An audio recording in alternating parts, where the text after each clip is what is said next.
Well, last time when we got to play, you all had managed to come out of the mirror realm of Merendi and reunite with your friend Kimura, who had been spending some time training with a few of the monks at Solemn Kadun, and then was bringing you out into the grand tournament of books, where your newly acquainted mage friend, Lorenzo Metrodario, had convinced reluctant but willing, eventually, Dakkar Malkoa to travel with him to the capital. However, this is a very unexpected turn, as he vanished without giving a full farewell to his companions, and the party was wondering if they were supposed to follow him and track him down. That said, they did run into a familiar face. I mean, just who would have thought that when Dakkar leaves, Raystrom Arlen Brigadoon would show up, who is trying to find some information from Nehemiah, the head of this monk order. However, they themselves discovered that through some big means and this big ask that was made from Raystrom, he needed to have a blessing from one of the sisters, the Grey Sisters. And the only way they could get that is by competing in a small side tournament known as the People's Champion. After winning 3 emblems that pull together to prove your worth, you managed to make it just in time to see your friend, the Dragonborn Sakara, be crowned as the newest master of Solemn Kadun. At which point they asked for any champions to come forward, and you presented your medal and announced that you yourself, Raystrom, would be going in a one-on-one fight, 10 minutes to survive, to gain your blessing. Yeah, you have a question there?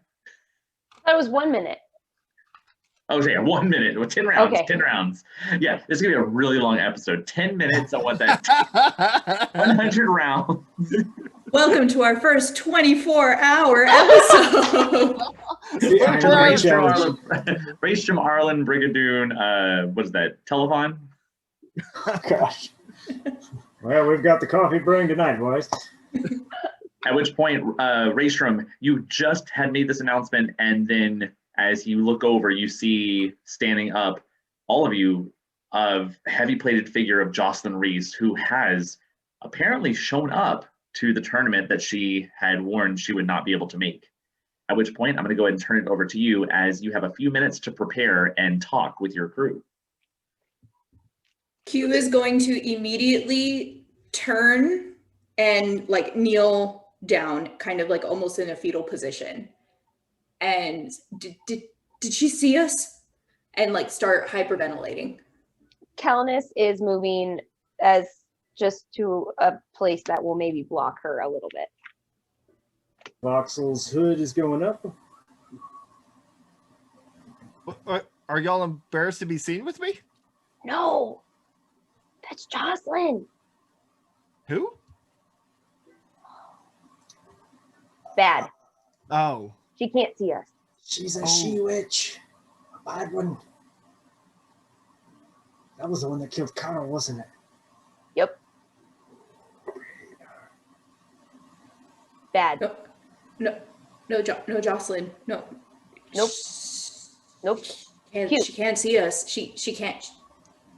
Not again. Not again. This can't happen again. This can't happen again. Calnus, this can't happen again. It won't happen again. Q, it won't happen. I'll get out there to take eyes off this area. All right, so you start making your way into the center of the sandpit. Yeah, I would like to have a word with Sakara if I can before this happens. Absolutely. You see Sakara, who is recently just got off a fight. He's a little worn, but you see him stretching out and kind of moving out his muscles as he prepares. You walk over and he kind of nods to you. I'd like to extend my hand to shake it, or to shake his. It's going to be an honor. He kind of shakes it back. No, the honor's mine, you brand new grand champion. I just, I don't know if you remember, but I did sort of help save your life fairly recently. Right. Well, I mean, yes, but not, I mean, why, what is this about? Well, just if I could really use a blessing from a Grey sister, so I'm not asking you to throw the fight, but I mean, if it's getting near the end, like and you've got me pretty well whooped. If you wouldn't mind pulling some punches, like I would greatly appreciate that. So you want me to show weakness on my first bout as a master? No, not weakness. If anything, mercy. If you just hand it to me like too quickly, I just, you know, I by no means expect to win this bout. I'm just only hoping to survive. Well, I mean, yeah, if anybody dies, I think that would be a lose for everybody. This isn't a death match. So, I mean, just do your best and we'll see what happens. Go ahead and roll a persuasion check. Ooh, 18. I wish I had a plus to persuasion. At which point he kind of walks away and he begins going into a central ring. The sand pit itself is a large rectangular ring. I mean, you have a good 100 feet on each side moving, about 200 on the longest stretch. In the center, there is a 50-foot circle, and that's where you both begin. You're allowed to move wherever you want outside of this, but we both have to start within that 50-foot circle. In the circle. Okay. Yep. In the... At which point Nehemiah kind of walks over to you and says, well, we should probably begin pretty soon. Are you ready? I mean, I'm prepared. Am I allowed to fight in my usual form of fighting, or what are the sort of rules and limitations here? Honestly, the only rules are you can't kill each other. So if you feel comfortable fighting in a certain manner, by all means, go with what feels natural. Well, I mean, I usually have my trusty assistant with me, my man bot, Verts. So I didn't know if he was allowed to enter the squared circle as well. At which point you see Ver kind of wheels over and goes over the hump with his giant forward leading wheel, and then the sand kind of kicks it, and he starts moving a little bit slower, but he does make it through the sand, and he kind of pulls up. Nehemiah kind of investigates for a little bit and spouts a few little words. By all means, this is just a tool, isn't it? There's not a real person inside. Well, no, correct. Yes, if anything, he's an extension of me. Like, we communicate inside my head, but you know, he's not. He doesn't function on by himself. Very well. At which point he backs away and allows you and Ver to step into the ring. All right, so this is going to be a 10-round challenge. You against him. If you knock each other out, it's a win. If you have some way of restraining somebody to a point where they can't move any further, where it would go beyond 10 rounds, it's also considered a win. Remember, he is a monk. So let's go ahead and get started on this. Would you roll your initiative, please? Oh, I bet you I'm going second. That's a 10. So you have a 10? Yeah. All right, you are actually going first.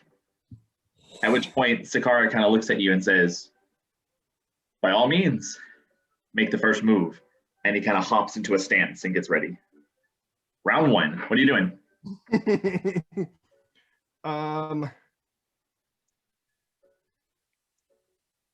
I am going to cast. Was that it? Yeah, that's it. I'm gonna cast Sanctuary on myself. Okay. So touching some of my runes and then lighting up, and with my bonus action, I'm gonna have Verge ready an attack if Dakkar comes within range. So you see the runes light across your chest, and then you see Ver kind of pick up his arms, and he just holds ready, at which point there's a puff of smoke that kind of comes out of the nostrils of the Dragonborn, and you see his eyes just darting back and forth between you and Ver, and as soon as Ver's arms go up and hold, he kind of laughs. Is there anything you want to do? You have movement, and that's it.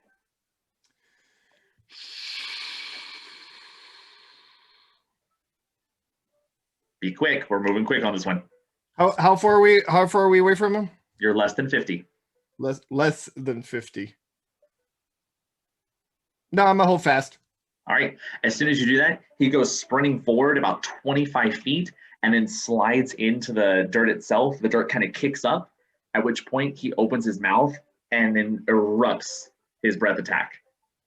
So he has to make a wisdom save, I do believe, right? To be able to attack you. Correct. Right. That is going to be a 12. That fails. However, he can attack Ver. He can. So that means he turns, and as he goes to open at you, and then just kind of turns at the last second and unleashes his breath weapon at Ver. So this is going to be 3d6. He needs to do a dexterity saving throw.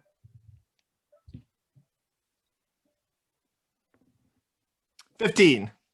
15. That is going to be a save. So he's only going to take, oh, actually, I think he misses all of it. Double check. Half damage. So as you see this spurt of green acid pour out of his mouth and just spews across and hits the metal, and you see parts of the metal start to make small indentions of holes that begin to pierce through, and you see the inner workings on the upper part of the chest. That is going to be 7, 11 reduced to 5. So 5 points of acid damage.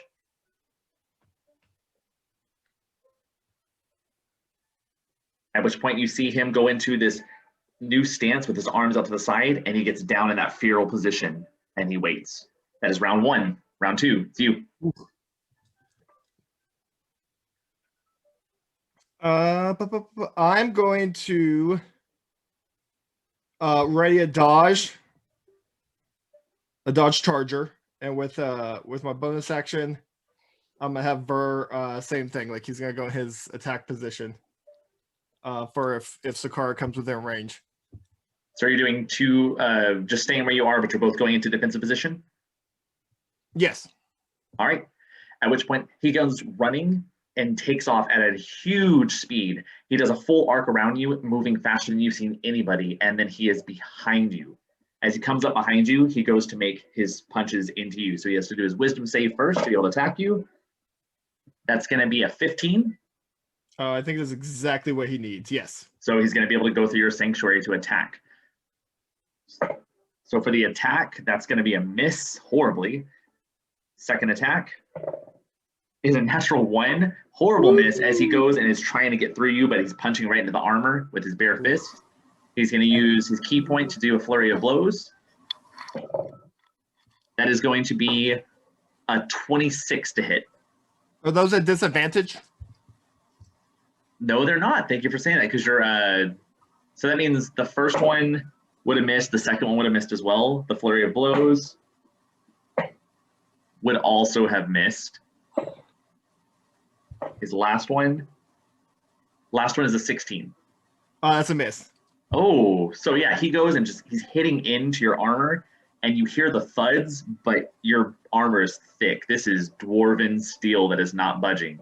At which point, after he hits that last turn and realizes how it's not working, he pushes off your back and begins to move backwards. Does Ver get to make his attack because he came within range? Yes, he does. Ooh, come on, Ver. Where's it at? Is it plus? 14? 14 is a miss, unfortunately. As Ver's arm slams down, but he pushes off the arm, and that's what kicks him out of the way. And he begins to move. He just runs 10 feet away from you. Can Raystrom take opportunity attack? He can try. I mean, yeah, that's what. Actually, no, he can't. Because there's a special technique that as he got this, as he threw out his flurry of blows, he is allowed to disengage as part of the action, and he begins moving backwards. All right. Top of the third round. Ooh.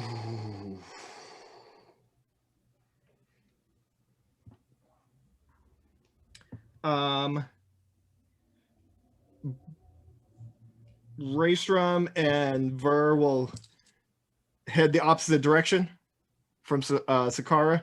And Okay. Raysum's going to ready a dodge while Ver readies an attack for anything within his slappers. With anything within his slappers. All right. So as you begin to pull back and you ready another dodge, you see Sakara reach into his robes and he pulls out 4 throwing stars, at which point he just unleashes and they all fly in your direction. So remind me with your sanctuary. Does it stay even if they succeed? Yes, it says it lasts for a minute. And if they roll a success, do they have to do another check yeah. every time?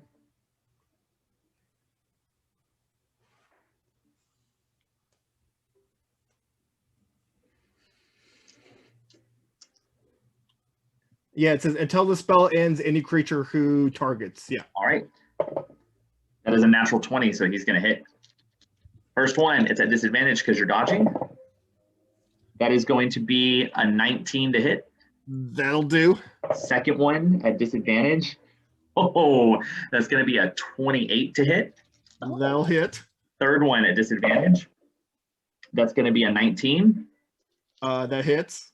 And then the last one at disadvantage. Natural 1, so it won't hit. 1 flies off.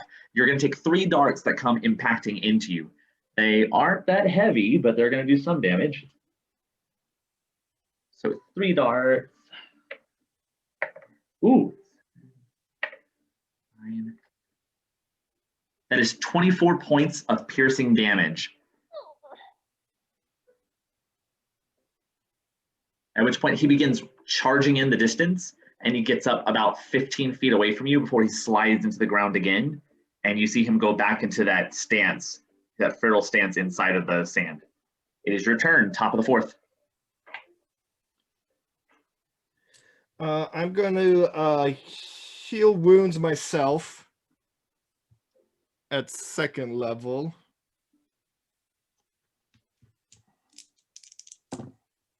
Ooh. 4, 15, 19.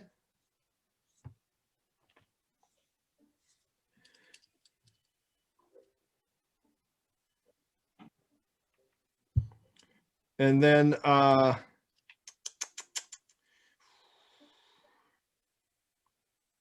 he's within 15 feet, so I'm gonna run straight at him as Ver wheels around back to flank him. Okay. With my bonus action, Ver is going to attack him. At disadvantage because he is in a defensive posture.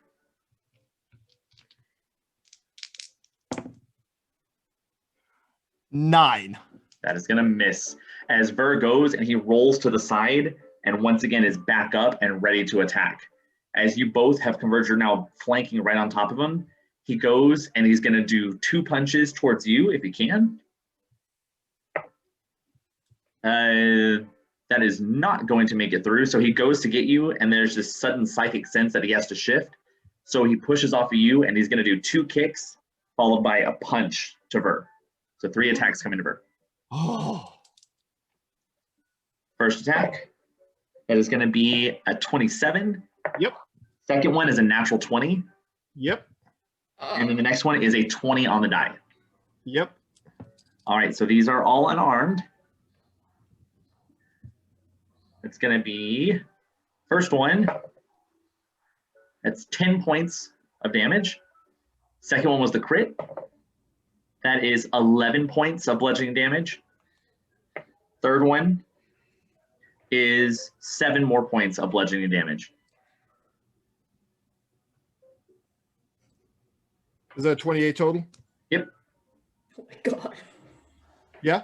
And I need Ver to make a, I believe it's a Constitution saving throw, which I don't think he's going to do too well at.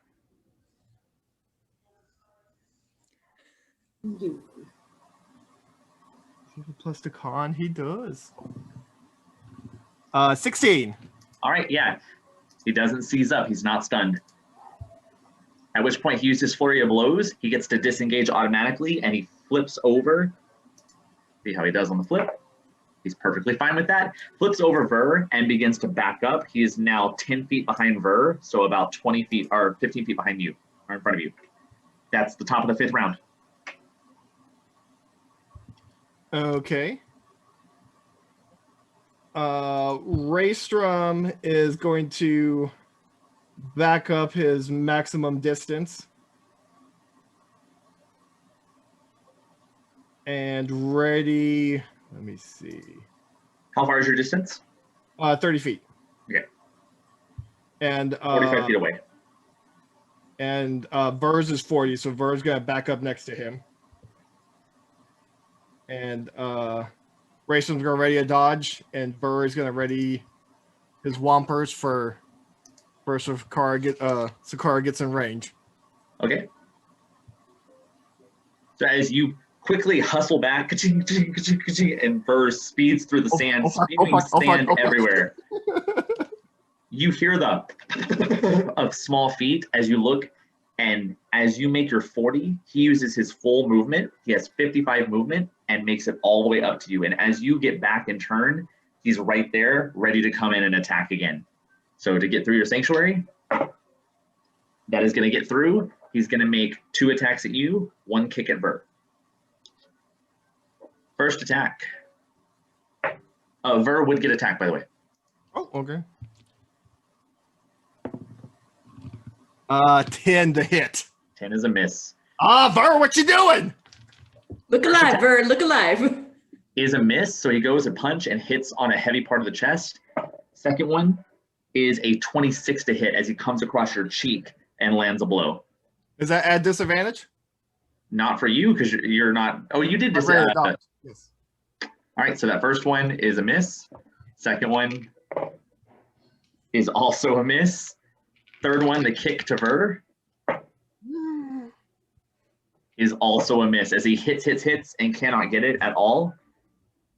And then he's going to use that disengage, and he's going to flip around Ver and get to your side, and he's going to stand right behind you.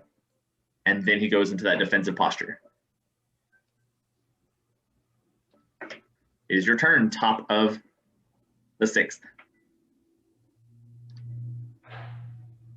Halfway there.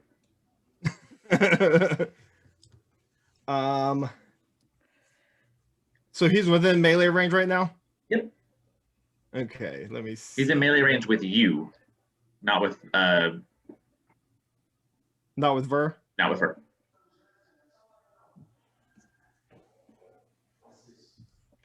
Okay. Ver's gonna move around back to flank him. And Raystrom's gonna try and stab him with the spear. All right, go for it. These are at disadvantage. So regular. Oh yeah, because you have advantage on your spear. So yeah, regular. 16? 16 is exactly what you need to hit him. So do some damage.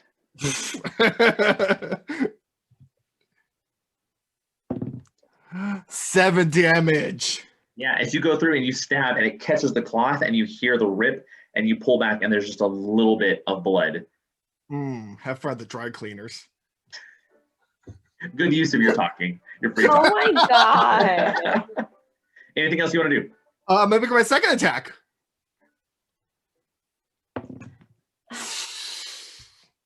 $13.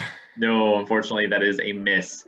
As you go and you attack, and the second time you go back and you go to stab near the same spot, and he grabs the shaft and pulls it over and snaps it away with his hand. As you begin to go the opposite direction, do you have anything you want to do with your movement? With my movement? You still have movement. No, I'm good. All right. So as he catches your staff and then Verse is gonna attack though. Okay, go for it. At disadvantage. Hit. 20. He's at disadvantage. We're flanking. Oh yeah, you did go around. So yeah, 20. Yes. Roll some damage for her. Let me get that D8.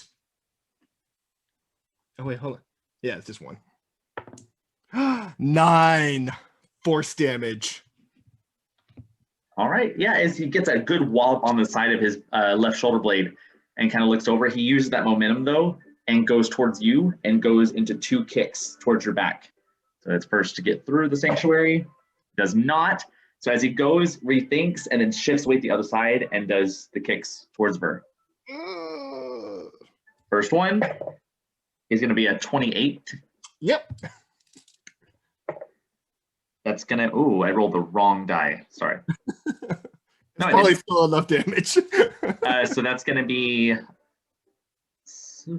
11 points of bludgeoning damage. Burr is down.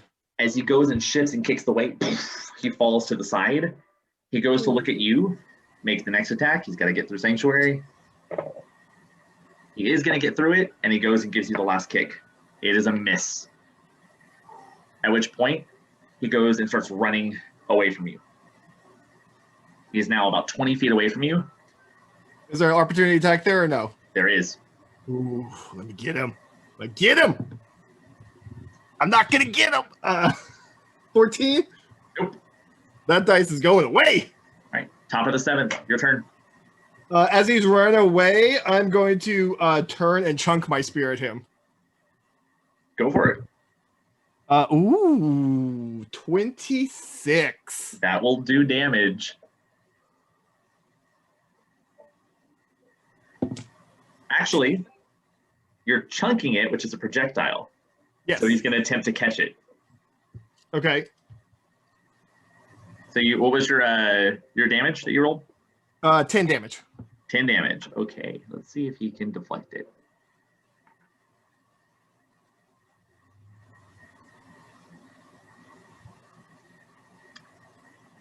Yep. At which point it goes striving through. He grabs onto it, flips it, and now he is holding on to your spear. Oh. I'm going to reach up and snap my fingers, and my spear is going to be back in my hand. I'm going to throw it back at him. Go for it. Ooh, 27. Ooh. Do I got to roll damage first? Yeah, you got to roll damage. He can't have 2 reactions, so that was his reaction to grab it. Great, yeah. 6 damage. So you know what? Damage is damage. So you go and you see him run and you throw and you hear that whizzing and he turns, grabs it, spins it around, gets ready, goes out, and then all of a sudden it just stabs him back and he falls back on the ground and he's knocked down for a brief second before rolling over and he's looking for the spear again and it's back. Looking for something? Anything else you want to do? I have a bonus action now since Ver's down. Let me see if I have anything I can take.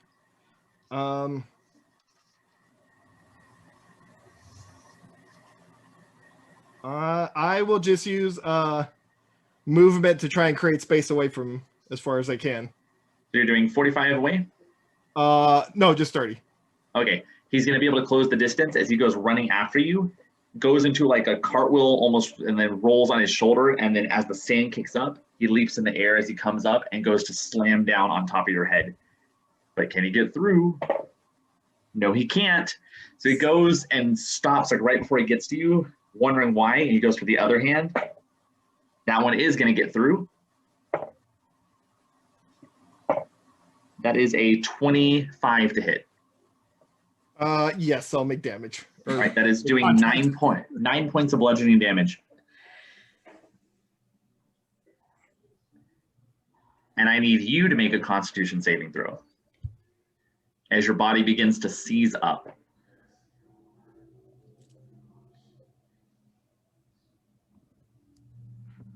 Ooh, Constitution. 21. Oh yeah, you were able to fight it off. At which point he comes in with his 3rd attack.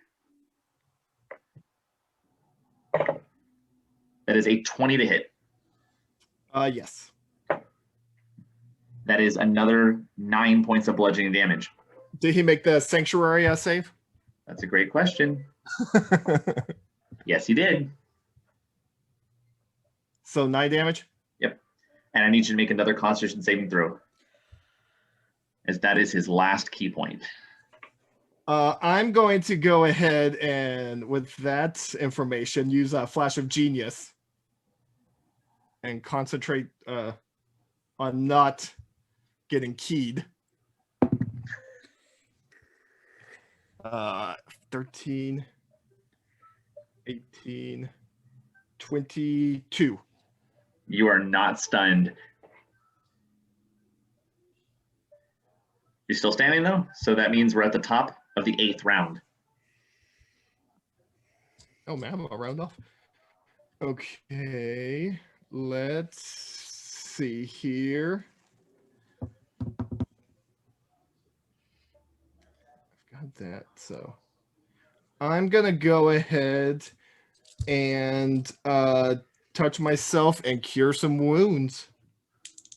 You touch yourself in the middle of the crowd and they go wild. Ah. Ooh. You, did you see that?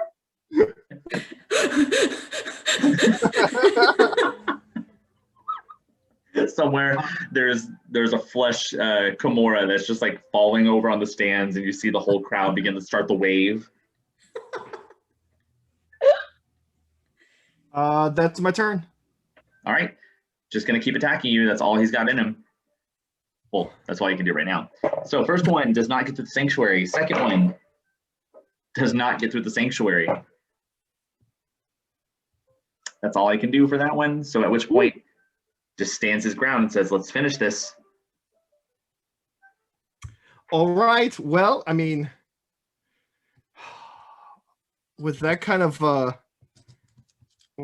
brazenness, Rachel's gonna feel a little emboldened, and I'm gonna try and hit him with my spear. Oh, I don't crit on a 19. 27. That'll hit. 8 damage. All right, you have one more attack. 16. That'll hit. Ooh, 7 damage. All righty. Anything else you want? Nope. That's satisfactory for now. All right. First one coming through is won't get through the sanctuary. Second one will get through for the attack. That is a 24. That hits. Doing 10 more points of bludgeoning damage.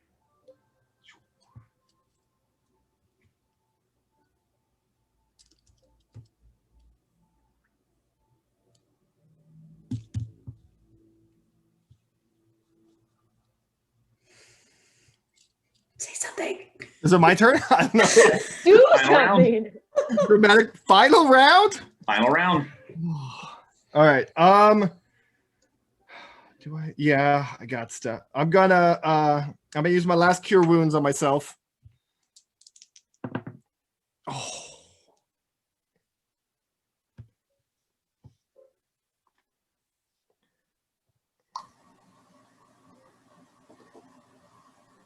And I'm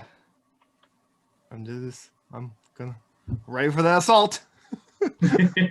As you brace yourself for what you know is coming, and you can only hope you can survive. Let's see if you can get through the sanctuary.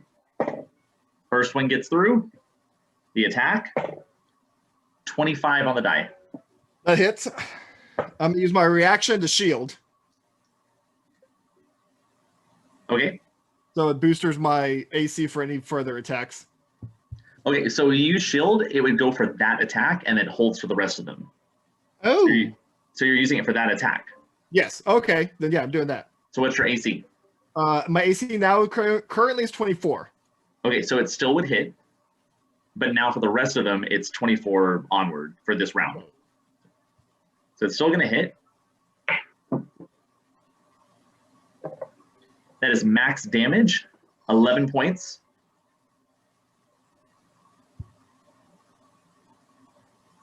Second attack. As he goes, and you see the first one comes across your face, he goes over, and then right before he hits, he slows down, and there's this like edging push of energy on his hand before his fist lights on fire. And you see this blazing stream of fire billow around his wrist, and it begins pushing into your sanctuary, and you can feel the heat pressing down as the crowd is screaming, and at the very moment where it's touching and you can feel the heat hitting across your cheek, you hear a gong ring in the distance, and then his fist comes back. And you have successfully managed to make it 1 minute with a master, bud! Oh, man. The crowd begins to scream, and immediately you see him go and his hands go into his robes, and he does a small bow and then begins to kind of walk away. I give him a little nod back. Nehemiah runs up to you holding a small little purse, and he kind of holds it to your hand, and you hear that reverberating voice that he uses shout in this acoustic kind of arena, and you hear him shout, "Congratulations to the first champion we've had in over 130 years who could take on a master for 1 minute. However, I don't know if you could last much more." And he hands over take this. You've earned it. That was quite a show. If you ever thought about being a monk, you should definitely consider putting in some time. And he hands you the purse. So as a champion, you are going to take 1,500 gold pieces. And then he begins walking you to the back of the stage, where you see in that raised platform, Jocelyn Reese stands up, and she begins walking down the little steps on the side, coming down to the arena floor. And you are led to her. As you approach, please come forward. I'm gonna go into a kneeling position to her. Oh, you don't have to do that, but thank you for the pleasantries. Please arise. You are the champion today.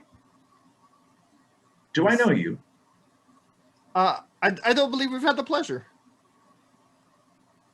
You look oddly familiar. Have you spent much time in the Badoon? No, been a while since I've actually visited Badoon. Are you from the refuge? Well, I've lived and trained there most of my life, but my family hails from the capital, so you may have seen my father, another cousin or something, a family resemblance, if you will. And does your family have a name? We are yes, House Brigadoon. Brigadoon. Yes. You're not the first Brigadoon that I've met. A tragedy, what happened to your family, but I'm sure they will be able to pick up and start off again. That said, you've earned the pleasure of... Well, yes, from what I heard, all the Brigadoons had lost their trading business. They no longer have any contracts within the kingdom. I did. This is news to me. Like being locked away in the Badoon. Not a lot of news from the outside world reaches us. I'm sorry that I was the bearer of bad news, but perhaps you should check in with your family at some point. That said, today is about joy. You've earned yourself a blessing and a boon. If anything is in my power to do, I shall try. Either for you or for one companion that you know. Just name it. Well, if I may be so selfish, I have an extra voice in my head that I was hoping someone would be able to expel, and Nehemiah told me such a blessing from someone as yourself might be the only way to get that done. You're hearing voices. Yes, my lady. Is this something that has happened since birth? No. It's a recent occurrence. Probably some of the evil ickiness that goes on deep in the Badoon. How recently have you been hearing this voice? It's been within the last few months. Hence why I left the refuge and was seeking knowledge here in Solemn Kadun. It's doable. However, I wouldn't be able to do it at this present moment. But if you have time and you're able to venture further north, please come see me at the Folly. There we can have the proper rituals and rites to remove whatever malady is placating your brain. Sounds like a nice place to have these evils lifted off my shoulders. At which point she reaches into her bag and she pulls out a small medallion. On the medallion, as she hands it over to you, there is a coin. It's on one side of the coin, it is a tree in bloom, and on the other side of the coin, it's a tree that's dead. So it almost looks like it's the roots, but when you turn it around, the arbor of the kind of greenery actually looks like a pile of leaves, where the roots now look like dead limbs. Just take this, and when you get to the gate, present it. It doesn't matter which side you choose, but let them know that you're seeking an audience with me. Fabulous, fabulous. Congratulations again. Thank I you. apologize. Thank you. I need to be off. Safe travels. At which point you see her and a few other Grey Sisters begin to walk off the arena, the crowd cheering, and you are now free to return to your troop. Rachel's gonna take a knee. Ooh. What are the rest of you doing? What happened? What happened? Did he win? Is he alive? I haven't been able to stand up and watch because of Jocelyn. Is she still there? I don't want to get away from this pillar. I don't want her to see me. I don't know. Is there any way to Vox, can you see? Fox is gonna like with his like hoodie, his hood up, just kind of peer out. He seems like he's on his knee. Did he die? Wait, did he lose? I don't know. Maybe he's Is he breathing? dropped something. I don't know. Well, okay, but where's Jocelyn? I don't know, but just keep your head down. We shouldn't rush out there right now, because then all eyes are going to be on this. So just wait. Let's wait for a second, and then we can go collect the body. Collect the body? Collect the body? Oh, he's dead, isn't he?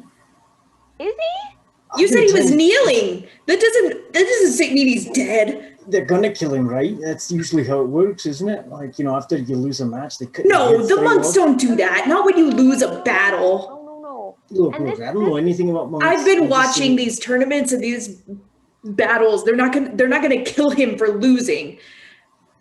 I don't know how this goes. I'm still trying to figure out. Get eyes on Jocelyn. Where is she? Get eyes on her. Make sure she's not coming towards us. Voxel will try to look for Jocelyn. Oh, it's real obvious she's leaving. But like towards us in an opposite direction. No, she's heading towards where the monastery itself would be. Okay. Looks like she's going to the monastery, so I hope that we don't go there right now. I Okay, well, agree. there goes step one of my plan. All right, let's wait till she's out, and then let's go check on him. Which way y'all wait for a little bit, and the crowds themselves begin to leave the stands and now kind of cover most of the area. Some of the kids have run onto the arena and are play fighting, and it's going to be pretty easy to kind of maneuver without being seen. I'm going to do that after we kind of waited a little bit. Q's going to kind of try to fall into a crowd and go towards the arena. Okay. Kelnis will follow her. Vox will do the same. And go up and like, what happened Hello. to Raystrom? Race Oh, right. I won. Y'all didn't see? No. I couldn't Y'all wanna watch. cheer me on? I mean, yes, I wanted you to win, but I'm sorry, I couldn't watch. I mean, Jocelyn was here, and she can't. That can't happen again. She's been here before, and it wasn't a big deal. Did something else happen? Yes. We'll But talk I don't- about that over drinks. Yeah, I don't think we should just. But we can't go back to the monastery right now because she's there. Well, luckily there's plenty of beverages out here. Okay. I need to go tend to Ver though, real quick. Okay. Okay. As you walk over, there's a spasming, cramped up metal monstrosity that's just repeating, "I am Ver," over and over again. Can I cast Why? mending on him? Yep. All right, I'm gonna cast mending. Why did Kelnis? you program me to feel pain? Kelnis goes over and like taps Ver to comfort him. You want to help stand them up? It'll probably get the blood flowing, as it were. You know, get him going. His blood? Well, no, it's just it's a analogy. That's not an upgrade, an update. No, well, not yet. That's a good idea though. Like some battle realistic scars on him. Oh, Here, I'll help him pulver up. Yeah, with a few mending spells, you're able to get Ver back into an operating form. Is it going to be okay? oh, I mean, okay is a relative term when it comes to Ver, but yeah, Ver's will be fine. Well, I'm worried that Dorothea is in the monastery and Jocelyn's in the monastery. oh, I don't. Who is Dorothea again? She is The wee one, my isn't she? a friend. That's Yeah, the wee one, right? Yeah, The one. and she's Recent parents. the child who can't defend herself. the child who doesn't have much of a filter. Would she fit in a Ver box? I wouldn't want to put her in a Ver box. I don't. It's not very nice. Well, I was just thinking about smuggling her out of the monastery to bring to y'all if you're worried about her coming in contact with Jocelyn. Well, I think she's safest here. I also I don't want to see Jocelyn, but I think more than anything, I don't want Dorothea to be walking around the monastery and run into her. Because the chances she's in her room right now are slim to none. Yeah. I'm actually surprised she's not still here somewhere, Wasn't having she? watched. Didn't we see her earlier? Wasn't she just like excited about fights or something? Yes, but we told her to go back to the monastery. Maybe she didn't, but we have to find out. Yeah. So are we going in? Are we doing this? Because I'm gonna need a minute to like prepare myself if I'm possibly gonna see Jocelyn again. If y'all go get some cold beers ready for Ver and I, that's what I'm saying. I will go into the monastery and bring Dorothea out to us. I just simply ask if she would fit in Ver's little hidey hole, then I could, easily smuggle her out of the sight of prying eyes. I don't think she'd go for the hidey hole. Well, No. I think I'm perfectly capable of holding her hand as well, or Ver's can. Well, I guess she would have to hold Ver's hand, but upgrades. We'll get there. What do you think, Kelnis? I don't. I worry that if Raystrom goes in and asks for Dorothea, then he's raising attention that Dorothea is there.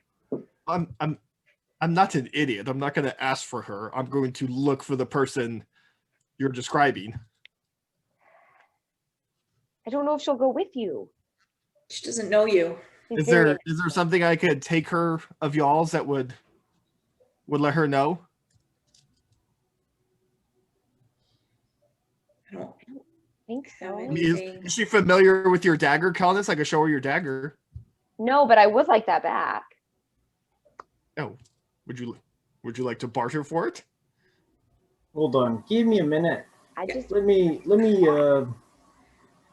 Is there a tent or someplace I can? I'll be right back. Yeah, you're able to step into it. Voxel's, what? Yeah, there's plenty of tents around. Vox is going to try to sneak off, like to use his disguise kit. to use your, where was your disguise kit at? What? Where was your disguise kit at? Oh, I thought I was, usually I just like carry it in my bag or something. Okay, so it's in your bag? Yeah. Yeah. Go ahead and roll a stealth check, because there's lots of crowds, so you probably will blend in, but someone is bound to see a tiefling. 17. Yeah, you find yourself a little nook. There's a lot of drunk patrons around, so they're not really paying too much attention to you. All right. Vox is going to try to make himself look more elven-like. Kind of using his charlatan background, he's going to step into his second identity. So when you say elven-like, how are you blending it? Because keep in mind, your disguise kit, it's just a kit. It's prosthetics, paints, but so you have some other things you're going to have to figure out. This is where Vox is going to use his hair to basically like wrap. He basically just wraps his hair up where it's it covers the horns, and then what does show is all carved anyway, so it looks like a French braid. So he's just kind of like makes it look like there's multiple like braids, you know, tucked in. His ears are going to point. He's basically just going to have some like, I guess like real crass like false teeth or whatever, so they don't look as sharp. And just, you know, like, I guess a little bit of a, what is it, concealer to just, you know, give himself less of a blue hue and more of a flesh tone. So. All right, so what I'd like you to do is roll a d20, and since are you proficient in your disguise kit? I'm a charlatan, so yeah, I have it's so my feature's false identity. So I've already created a second identity with like documentation, acquaintances, all that sort of stuff. Got that. I still want you to roll. Okay. Because if you had a whole bunch of time to set this up and just go, I would say yes, but you're putting it on the fly. Lilu Dallas multipass. Yeah. So roll a d20, but you get to add your proficiency bonus. Okay, so proficiency. So yeah, that's a 9. You've got a general look. Gosh. All right. Okay, what if Fox what if you go in?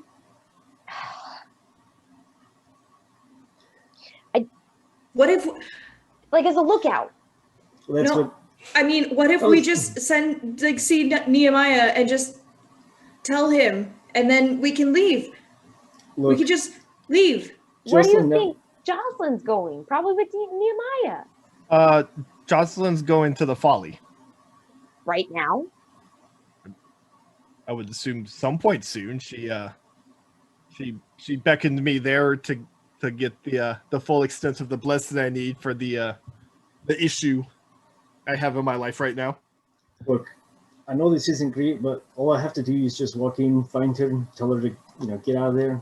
But I don't think, you know, Jocelyn's probably going to be directly looking for her. I don't even know if she knows this girl's there. And she's probably not going to have a great idea of what I look like, because last time I looked like her. I think that's, you know. How about you go in, see where she is. If she's not in our room, just tell her to stay there and tell her why. If she's running around, tell her to go back to the room. But I don't think she should leave the monastery. I still think that's the safest place for her. I just worry. This may be a little late in the conversation, but would you want me to just turn somebody invisible? Yes. That would be wonderful. Turn me invisible. You. Yeah, You no, I like this idea better. Just turn her invisible. So I reach out, touch Q on the shoulder. But wait. There's Q, more. are you really up for this? In and out. In and out. Okay. In and out. Okay. Let's walk over here a little bit more out of sight. Okay. So I'm gonna try and find the little lead Q towards the little nook Vox went to put on his master disguise. Ask Kelnis what happened. I can't talk about it, but ask Kelnis. Okay. See you soon. I'm gonna make you invisible. Okay. I'm gonna dart into the monastery. Okay. as you take off, it's a pretty quick trip to get there. As you kind of run along the perimeter, pushing through and occasionally nudging people out of the way who are curious as to what just went by. A gust of wind, a thick gust of wind hit their shoulder, and you make it to the front of the monastery where you were supposed to meet Dakkar, Malkoa, and he was not there. You do see a large set of various warhorse that are now marching up and leaving, and you see the Grey Sisters that are mounted on them that are beginning to tread north away from Salam Kadun. Okay. I'm still invisible? Yep. I flip them the bird. Flip them the invisible bird. Yeah. And then I just start looking for Dorothea. Not really like worrying now that I'm like, I see them leaving, I'm not my heart rate is slowing down again. I'm starting to breathe more normally and I'm not as frantic. And I'm going to start where I am, I'm going to start walking towards where our room was. And as I'm walking there, just looking all around. So as you get closer, go ahead and roll a perception check.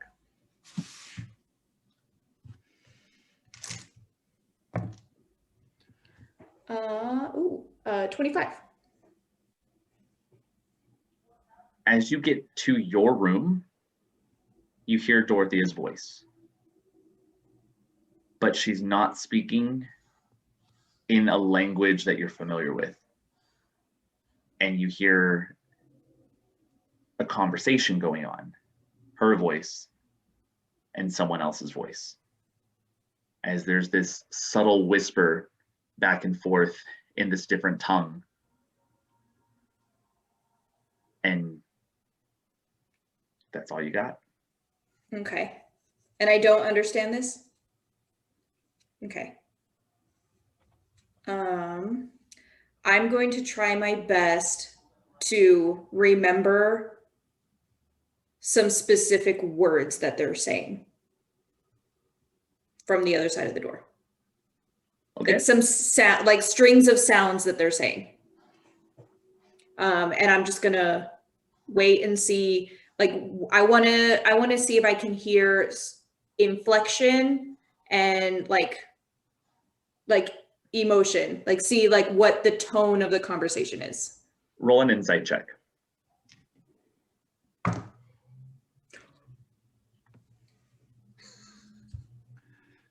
Okay, 22.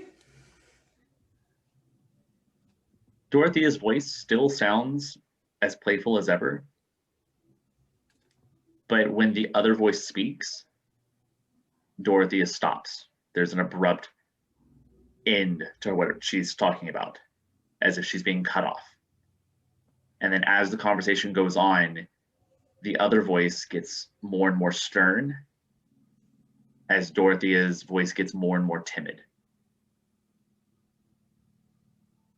Okay. I'm gonna wait outside the door until I feel like the conversation has died down. A few minutes go by, and then the door opens. Hello? Is anybody out here? Hugh! Yes! Is it time? Yeah, you can. Oh yeah, I can't see you. Never mind. Oh. Forgot about that. Woo woo. Hello, is anybody here? Dorothea, it's Q. Yes. I was still gonna respond, just. I came to check on you. Thank you for coming back to the room. Where are you? I'm right in front of you. A friend of ours made me invisible because I wanted to come and look for you. You're invisible? That's so cool. I know, isn't it? Are you here? Are you here? Are you here? Are you here? That's a fun game, but not for right now. Who were you talking to? My dolls. I heard another voice. I heard two voices. Yeah, my dolls. Here. Your dolls talk?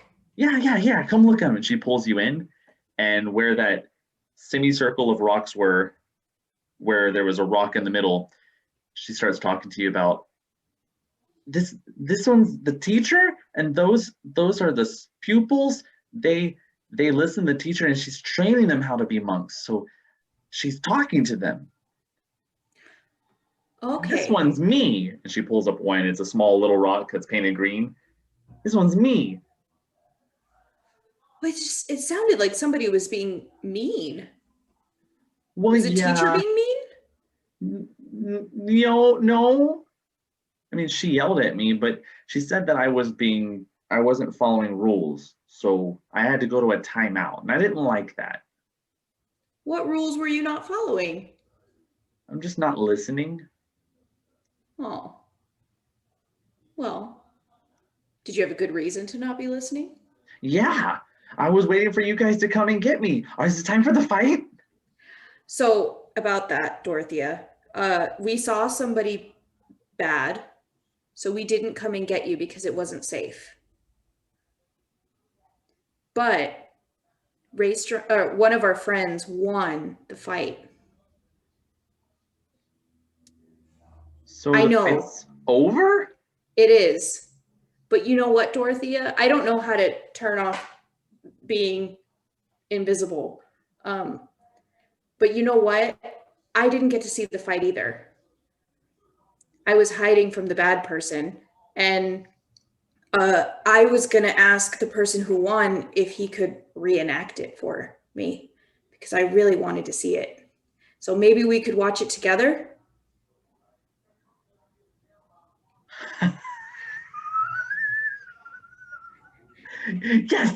Yes. Okay, I'm going to ask. I don't know if he'll do it, but... Is he invisible too? No. He's not. He's pretty handsome. So yeah, you might like him. He also has a friend, like a metal box friend, kind of like your rocks.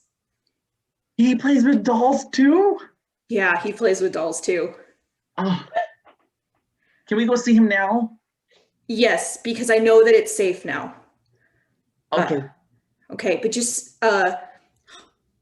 shoot, I was gonna ask you to stay with me, but you can't see me. I'm gonna put my hand on your shoulder, and you're not gonna go away from my hand, okay? I'm gonna hold on to you. No. Yeah. No, I'm not going anywhere. Why not? I'm staying with you. Okay. Yeah, stay with me. Are you holding on? Yeah. As you touch, your fingertips begin to materialize, and your hand comes back, and you can see your hand, your arm, and your whole body begins to become visible. Well, there you are. I turned it off. Look at you. Can we go now? Yeah, we can go. Okay. It's safe now. She looks at her rock.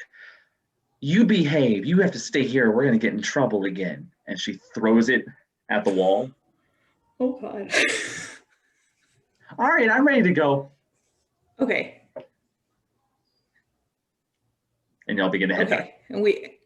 Mm-hmm. Right. The rest of you, as you're waiting for this to happen, what's going on? So remind me again, why can't the wee one see Jocelyn? I mean, sure, we broke into a compound and, she killed Carl and I pretended to be her, but, she hates us, but what's she got against the little one? Dorothea has magic. And she's And Jocelyn She's has not going through the other, She has the same kind of magic as the Grey Sisters, though. I don't know if she does or not, but that's But when it's not being regulated, is it? They captured Narande thinking Narande had the magic. Ah. That's who I had the pleasure of meeting Narande. No, but Vox, that's who I was trying to get to escape with us. Okay, that makes way more sense now. Yeah.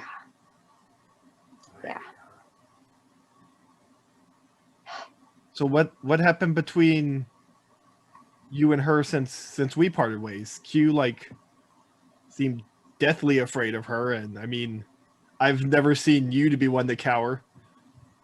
Yeah. Well, we ended up in their citadel to check on Dakkar's father, and then got arrested, and then broke out. What charges do they have on you? Well, Dakkar, we passed somebody from the Badoon, and Dakkar took his armor and had been wearing it, and Why would you take his armor? it fit. Well, you just left a naked dwarf out in the countryside? He wasn't naked. He just didn't have his armor anymore. Well, he probably needed his armor for protection. He was dead. Oh. I mean, it didn't do a good job, but Yeah. I So would ask if you knew who he was, but I mean, describing a dwarf can be hard. I mean, his armor. Yeah. He had Bristrom. He had these, like, it was like Ver, but they were dragons. Like a dragon bird? Yeah. Huh. They were like gears and wires and stuff on the inside, but they looked like dragons on the outside. Little Did they ones. have flight? Wait. I don't Or think were they just dragon in appearance, or were they actually airborne? they were just like dragon-ish in appearance. But they were like there, right? They were just. So But they looked- dragons. But they looked like there was a blue one and a green one. They were really pretty, but they were not nice. That's quite a feat. Yeah, but that's not the important part. We went to Braska and got captured, and then escaped, but killed some Grey Sisters while trying to escape, and then didn't all the way escape. Hugh got caught. Carl captured me, caught me. I don't know. Dakkar escaped, so Dakkar came back to save and get Hugh out, and that's yeah. I don't think I know Carl. No, But no. I briefly met Dakkar, so it's good on him for going back to save y'all. Yeah, but Q was not in good shape. She had been tortured, Oh.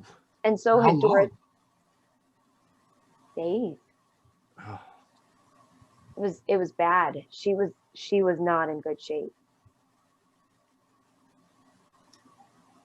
Neither was Carl, but you know. Well, dead. Oh. That was my point. And that falls on Jocelyn, but that's another story for another time. But She's just wicked. so you got the favor from her, the blessing. Well, apparently my ask was too big a feat to accomplish here, so she said I would have to visit her in the Folly. But it seems like I may be making the trip alone. And do you know much about the Folly? Have you heard much about it? I mean, I know people who've talked about being there. I've never traveled there myself, but it is more of an upscale area, like the who's who from the capital and other, more prominent figures from other cities and locations around the Isle travel there for vacation and whatnot. And Jocelyn wants you to go there. Well, that's where apparently her and the Grey Sisters were heading, but she said what she needed to perform this blessing and boon would be at the Folly. But you can't get in the Folly. Like only only certain people can. I absolutely can't. She gave me a coin to enter with. A medallion. Yes. Well, it's a coin. I mean, I would I would have hoped to have just been able to enter on my family name, but she gave me some bad news about that. So, Oh, I've got some things on my to-do list, but first things first. I'm sorry about your family. No, it's okay. It's okay. We've pulled ourselves up from our bootstraps times before, so I hope everyone is of good health. So you'll be going to the Folly next. I mean, I'm going to get a cold beverage at one of these tents first. That's that's number one on the list. I think I'll follow you for that. Once Q returns with y'all's little friend. As y'all over, y'all end up getting your beverages, and Q, y'all would have arrived by now. Okay. So we walk up. Dorothea! Hey, Calnus. You lied. Not on purpose. I'm very sorry. It's okay. We're going to watch the band. Where's the big doll? Oh, Ray, she's talking about Vers. I told her that you had a big doll, like her little rock dolls. Raystrom, this is Dorothea. Dorothea, this is Raystrom. A pleasure, Dorothea. Do you play with dolls? I mean, I build them, and then they sort of play with me, I guess, more so than me playing with them. Oh no. She leans over to Q. He's a doll maker. Yeah. Will you make me a doll? I'll make you a doll. I mean, absolutely, I can make you a doll. What's your favorite color? Oh, probably a nice deep red, burgundy, like the colors of House Brigadoon. I'll make it red. What kind of mechanical doll would you like? It's gonna be a machine?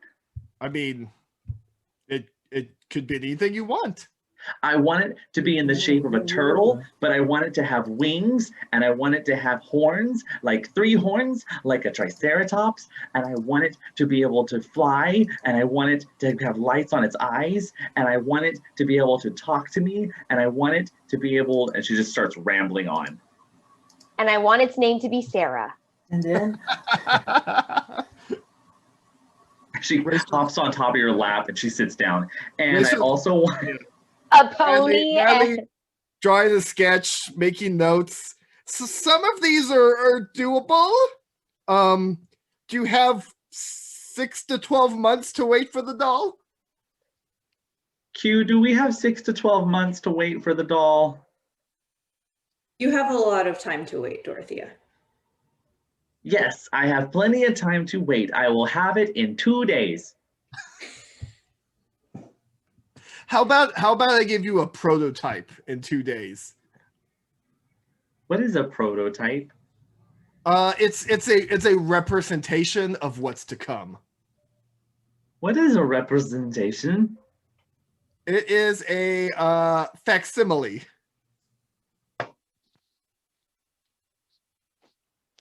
A duplicate, a copy, a small copy, a likeness. Small words. Small words. Fox will take another huge drink.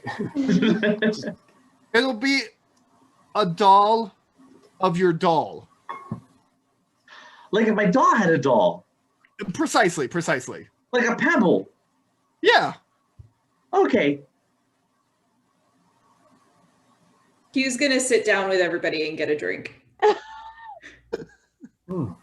Seems like great conversation there, Q. What's the drinking age here? No. Right now. what's the drinking age right now? Yes, that's what it is. Get a juice. Yes. And after a few drinks, Q is gonna tell Raystrom, so we didn't see your fight. No. And I'm not gonna lie, I'm a little heartbroken about it. Okay. And Dorothy is super heartbroken too. So if I get you another round, can we get a dramatic reenactment of the fight? I mean, I'll do my best with a few loggers in me. I'm sure I can whip up something to appease my audience. Just because Dorothea didn't get to see it. She's really upset about it. Just for Dorothea. Yeah, just for Dorothea. Oh, I can just for imagine. Dorothea? Okay. Okay. She looks very upset that she missed it. I'm sure she's the only one who wants to see the reenactment, Q. Mm-hmm. Yeah. And then Q is also going to tell Kelnis she left, like right away. She left. Jocelyn left. Okay, good. Good. I saw her leave. She's going to the Folly. That's what Ration said. Okay, so that's where we're not going to the Folly. That's where he needs to go. She said she would give him his blessing there and gave him a medallion to get in. Well, must be nice. Everybody has a medallion. Okay, Dakkar. Q's the new Dakkar.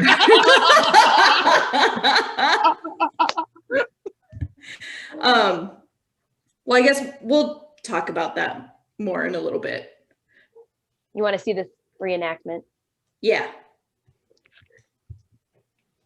You're right to do a reenactment. Like, kind of pop up like, you know. No.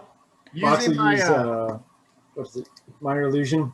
Box will just kind of do like still, like just real crude, like still images of like, you know, poses while he's talking. I like that. Like really bad holograms. Kind of like flickering a little bit. Well, with my magical tinkering, I'm gonna use a couple coins to make some better representations. And showing off.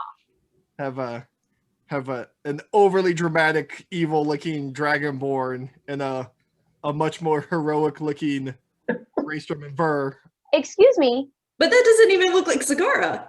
I have a problem with this. It's dramatic licensing. I'm building it up for the child.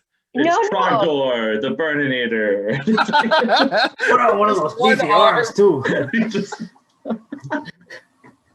I mean, you've seen Burr's face. You know I'm an artiste. Consummate views. I say consummate. This seems like it was an awesome fight. I'm sorry I missed it. I may have taken some liberties with some of the action. It was mostly defensive on my part. I did manage to get in a couple of lucky shots, and thankfully time ran out in the nick of time. Vers, you saw, good for you. Down, but thankfully he's a tough little man bot. He lifts a little tankard. Hi, I'm Ver. Puts it down. Fox is gonna look at Ver and be like, is he gonna drink that? You're welcome to it if you like. Well, Dorothea, I'm sorry I didn't go and get you. It really wasn't a good idea, and I am glad you're safe. As you look down, and during that whole spiel, she was not watching anything at all. She was off of her stool, and she's walking around the table as there's this small little bitty mouse that's moving around, and she's just walking it and trying to catch up with it. Just for you, Q. All for you. All right. Well, I'm glad you found her. Yeah, she was in the room, and I kind of look over to make sure that she's not listening, and I tell Kelnis that about the two voices that I heard. Well, I just heard her talking, and I heard two voices, and I didn't understand any of it. It just sounded really strange. Wait. Because I know she talked about voices, but I didn't know they were like real voices, because I heard it too. Did they sound like she was just doing a different voice? Like, you know, I mean, like, oh yeah, I'm like, I'm hanging out over here, something like that. I mean, No, Ver, they're not talking about you. You're special in your own way. I don't think so, Vox. It sounded like a different voice. I wonder if it was her mom or just. It sounded mean. And then when I asked her about it, she said she was playing that it was a teacher yelling at the students, which makes sense given that it's Dorothea, but I don't know. It just doesn't sit right with me. The Badoon wasn't always the most nurturing environment either. You didn't catch anything that either one of them said? I mean, like I said, it was a different language I didn't understand. We might need to talk to Nehemiah about that. Just kind of let him know. What are we going to do? Greystone, what was the whole purpose for needing to talk to a Grey sister anyway? You said something about voices. What was that about? Well, my time in the mirror provides some fruitful information for myself, but also I feel like I may have inadvertently picked up a hitchhiker from one of the more nefarious rooms. It's easy to do. They're tricky. Yeah. I wasn't a fan of the place personally, but you said you've had experience down there as well? Yeah, I was the one with a guy with a rotten face, and then he just picks something up and throws it, and there's two of them, and I feel like we may have had this conversation. Sorry if I'm a little worn out from battling the Master Monk. But you say that you've got a hitchhiker. Like, does it talk to you, or is it what's going on?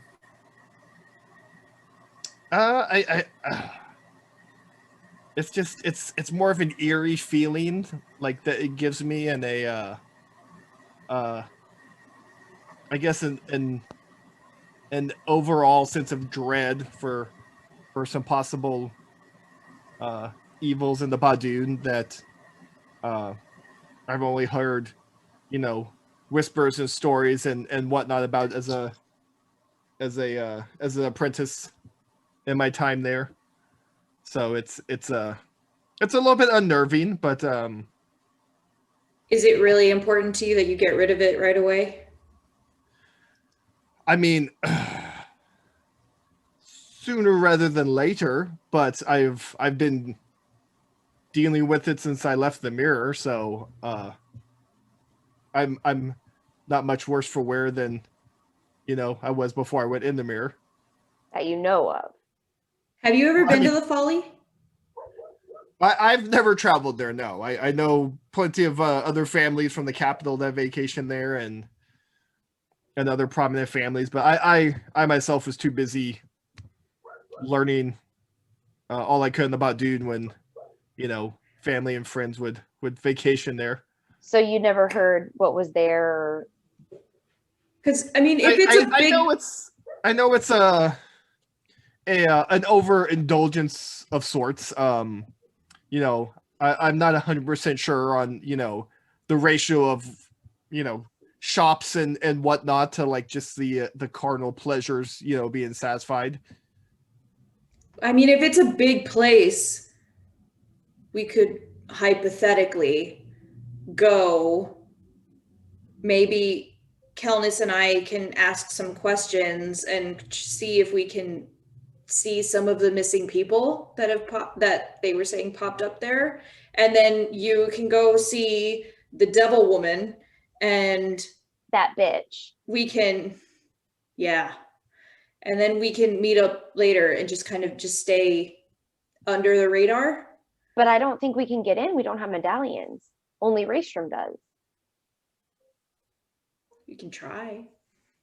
When you say medallions, do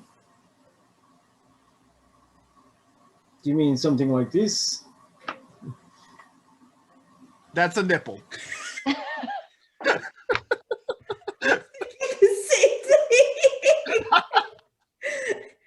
That would be a tit. This is a PG. It's got me in the look. It's got me into places before, so I'm just trying to Getting out of trouble. mostly in trouble. I don't know what did you What show did you us? just show? What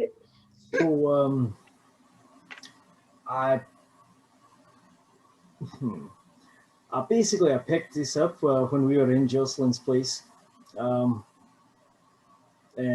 he's gonna pull out. It's an amulet. It's the same amulet that he found. I believe it was on Carl. Was it on Carl? Or yeah. Oh yeah. Well, that doesn't. does it look like? What Raystrom has?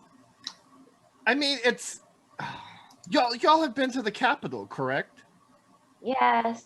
It's more of a form of merit, as it were. It's just like a trinket that shows, you know, your prominence. So I mean, But we don't need it to get in. well, you need some form of it. Like do I still have the little amulet we made from all the events? No. Oh, they took it? Well, son of a bitch.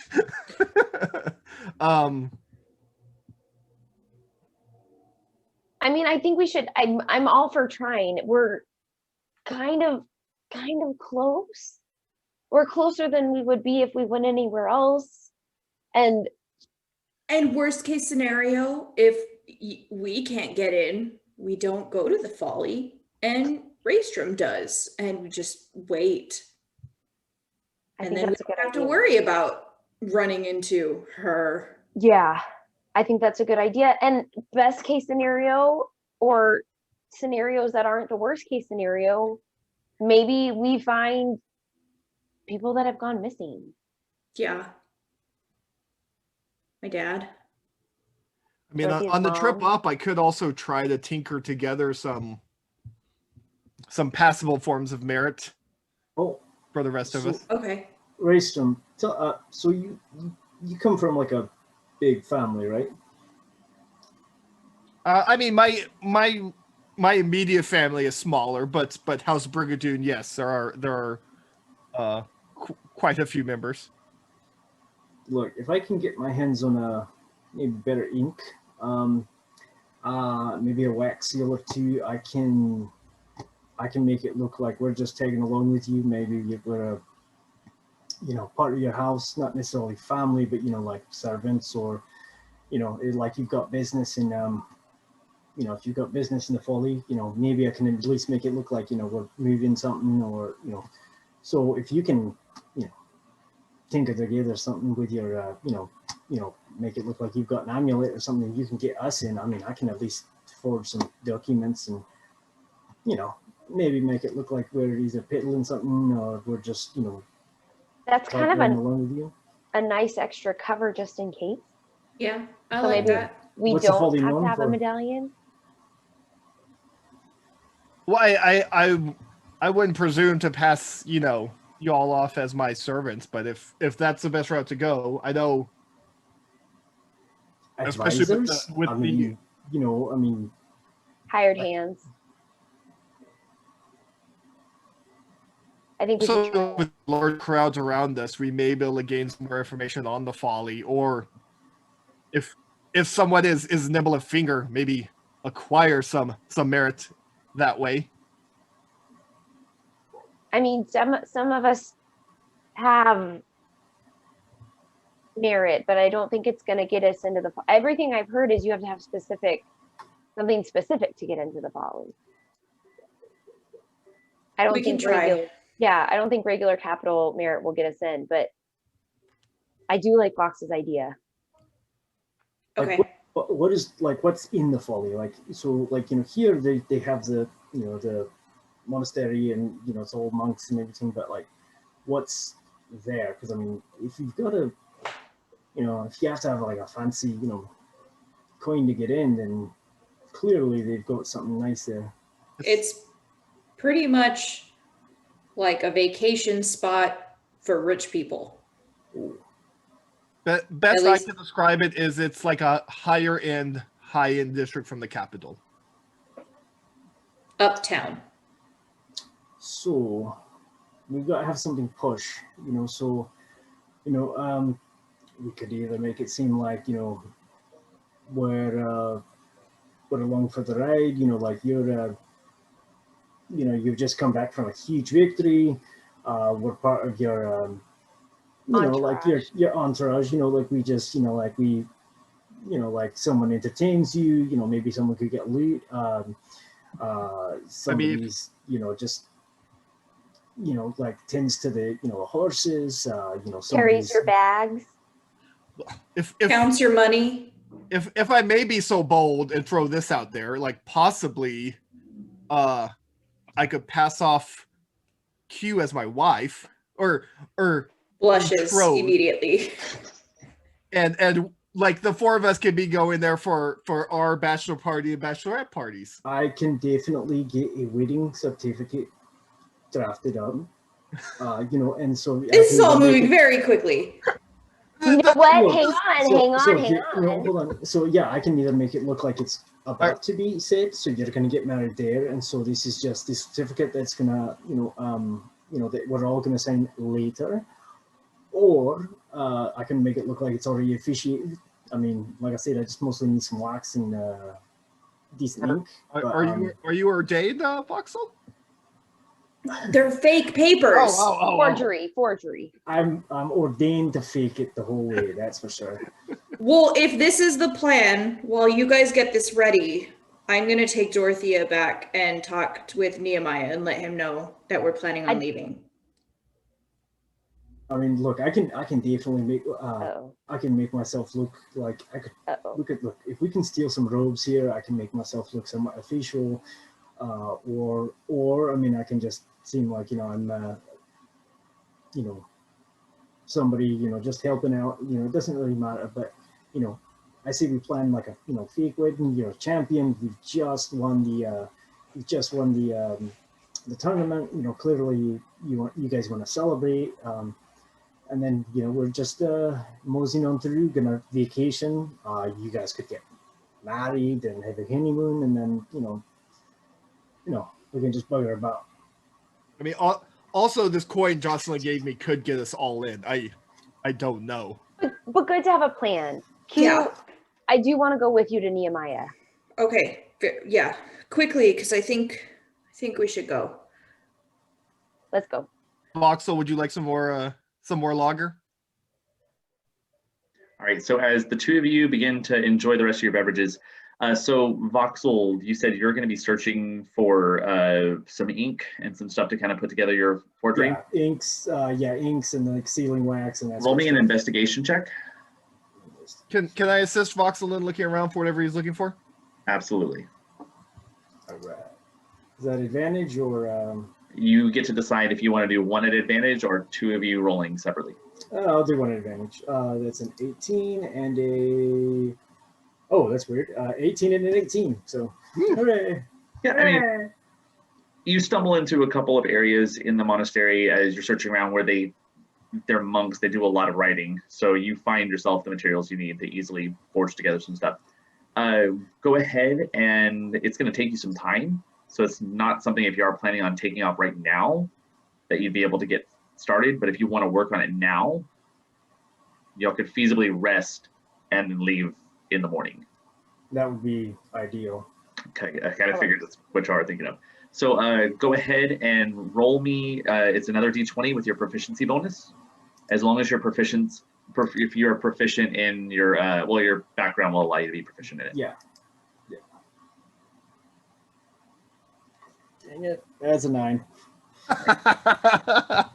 You dropped up some papers. Oh. Q and Kel, you make your way back to the monastery, and you do find Nehemiah in his office. Sir, I'm a little worried about Dorothea. Why?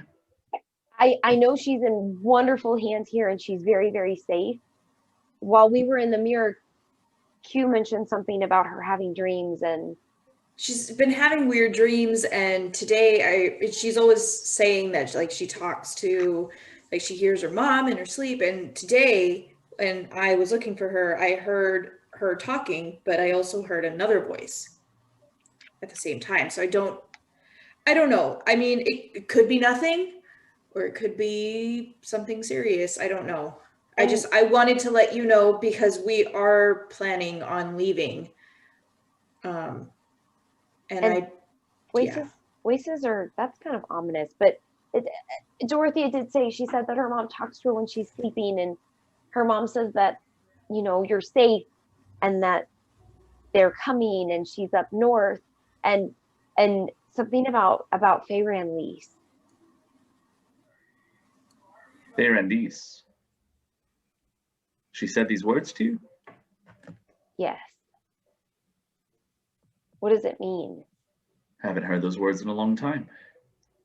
Fayrandlease is a fabled city that used to reside here on the island, at the southern tip of the Deadwood, way back whenever the land was still merged within the sea. A long time ago.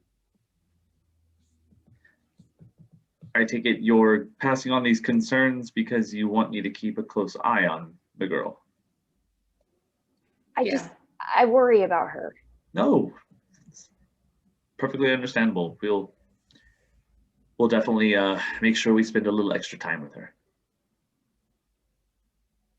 I take it that you are leaving soon?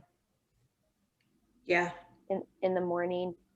I do have one more favor to ask, or do you know where we could get some healing potions, where our stock is running low?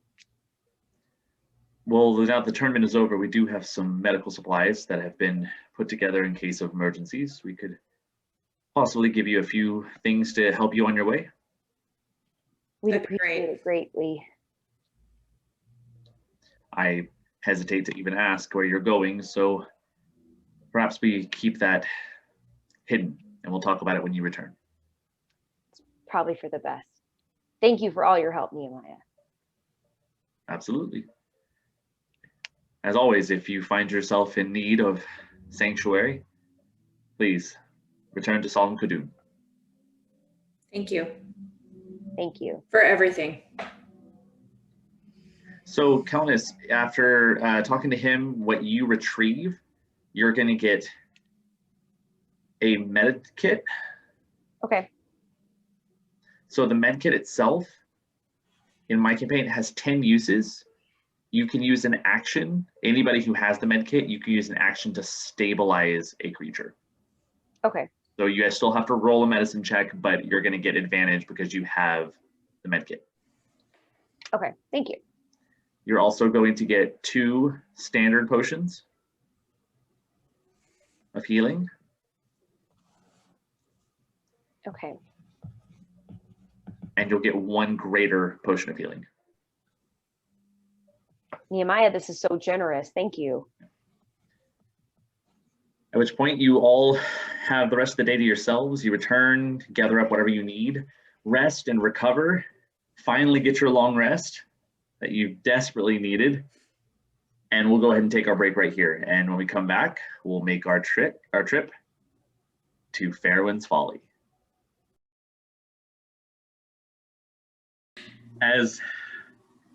Let's jump back into our second half as you wake up the next day, refreshed and prepared to disembark on your journey.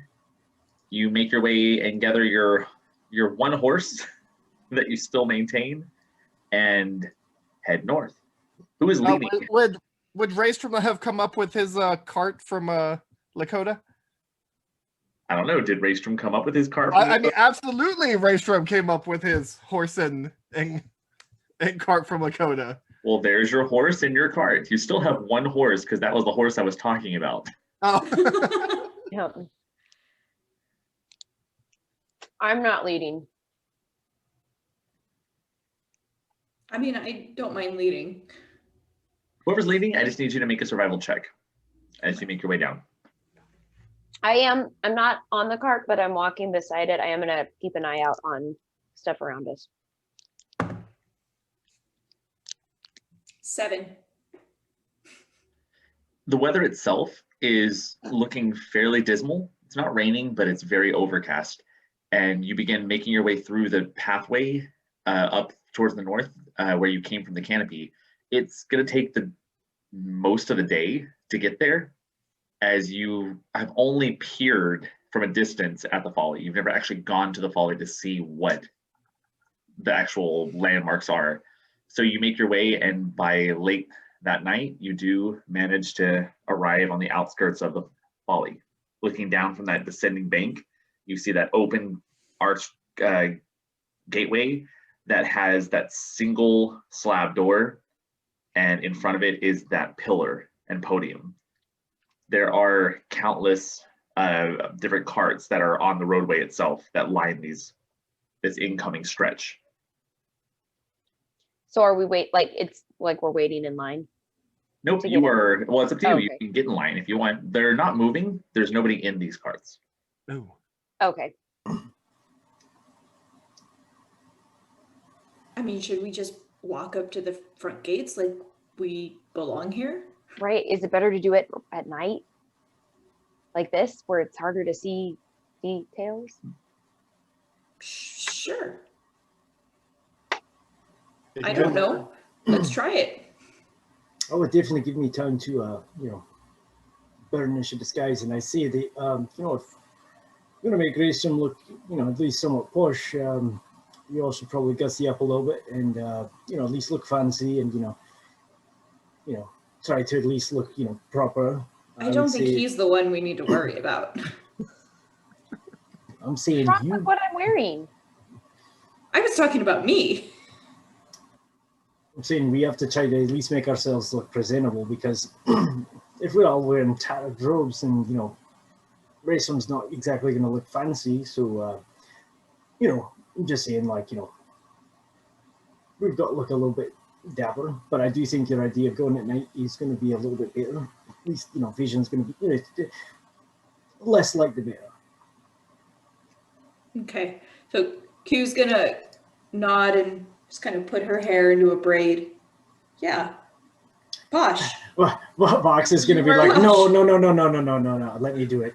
And Vox will start. Vox will start doing it. Kelnis isn't really sure what to do, so she like picks up her tail with one hand, and with the other she like dusts it off and Posh. puts it back down.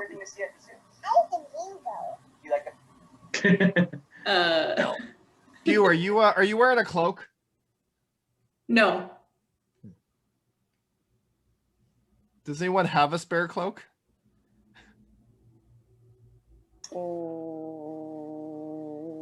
There I was have a few some. spare cloaks in the bag of holding. Yeah. If only Dakkar had Have just any dropped more. it and left. No, but what were you thinking? Well, I'll touch my little shoulder cloak, and I'm gonna replicate a magical item, and I'm going to make a cloak of elven kind and drape it around you. Oh. So it's a nice, elegant looking cloak, and if My you have the hood up, you're harder to detect, and you can hide easier. Oh, so I shouldn't use my scarf. I mean, you could use that too. Okay. I But don't do you know look that the scarf suspicious? has any magical properties. But like, Okay. is the hood and the scarf too much? No, I think that would Are you actually work. trying And too actually, hard? Q, if you were the one that was on the horse, Rayson, you're the gentleman, you know, walking around. You know, that would at least make it look proper. You know, like if you know, if we're, you know, making this look like we're about to officiate a wedding, maybe we need to look a little bit, you know, like, you know, do you have any like, do you have any basic rings that we can at least, you know, like, I mean, I if have you know, this. they're asking about it. I have this ring that I always wear. I mean, I could pretend it's something else.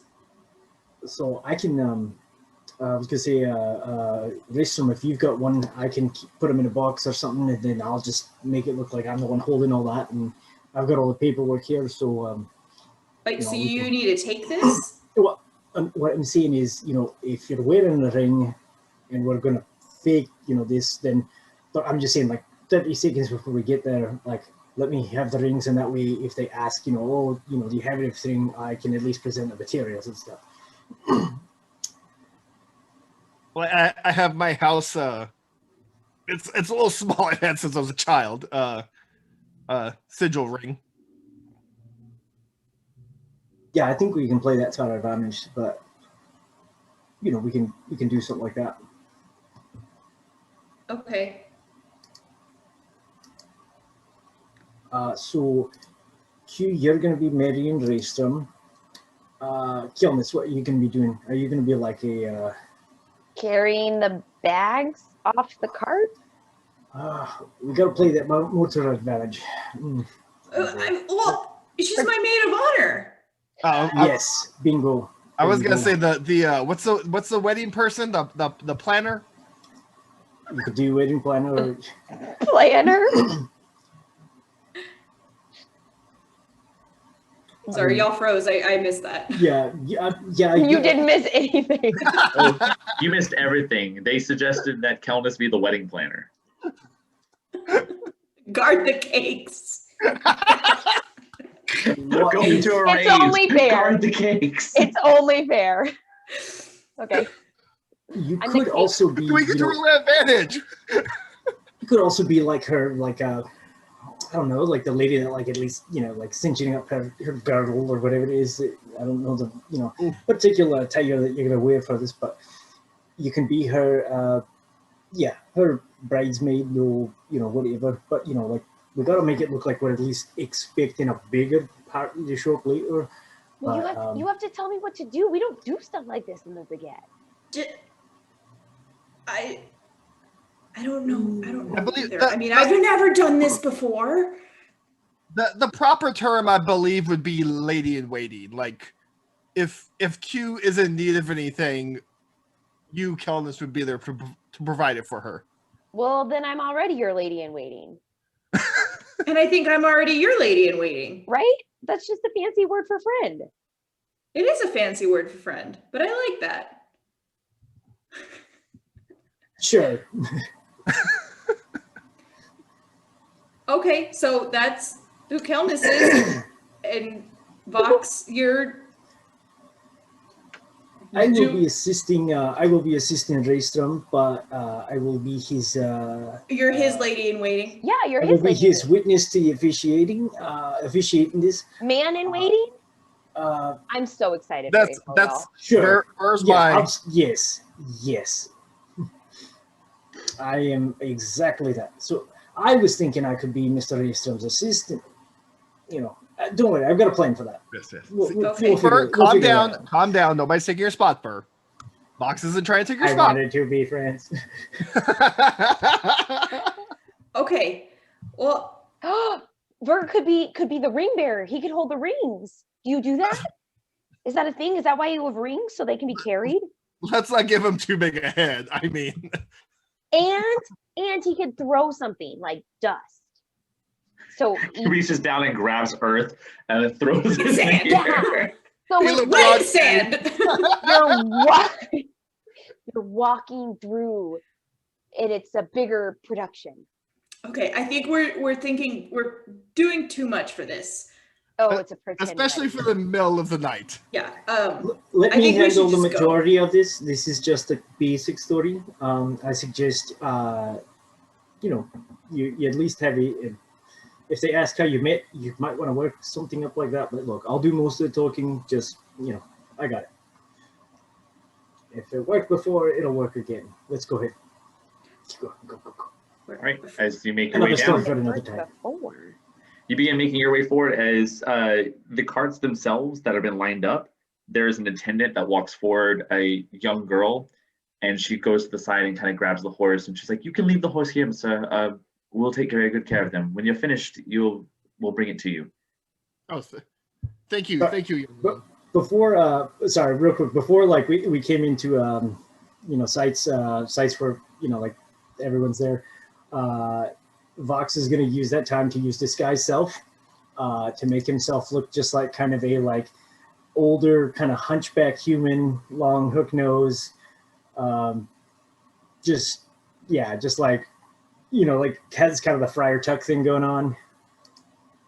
And he's going to be like walking right next to Raystrom, and he'll have his like all his like documents and paperwork and stuff out. Friar Tuck's a bear. Sorry, go on. Okay. We're talking about Great Outdoors. So they bring some servants over. They kind of help Hugh off the horse and begin to escort you towards the front gate. As you walk and make your way forward, there is a skinny wooden bridge that goes over a large area where you feel the wind pick up. And as you kind of look to the sides, you realize you are right on the eastern edge of the drop-off. Kelnis, you've had a view of this before from a free fall, but now as you all can look over, you see below the deep, dark vastness of what is the ocean underneath. Hundreds of miles below where the island sits, as Farrowen's Folly is built on a smaller island that sits on the outskirts of the edge and floats in its own existence. As you make your way across and you get to the other side, go ahead. Well, I was gonna say, sorry, as we're walking across, Q is going to kind of stop and close her eyes because it reminds her of home. And like just take a second and then keep going. Yeah. Kelnis, I mean, Rachel's gonna be white knuckling the handles. My one fear, bridges.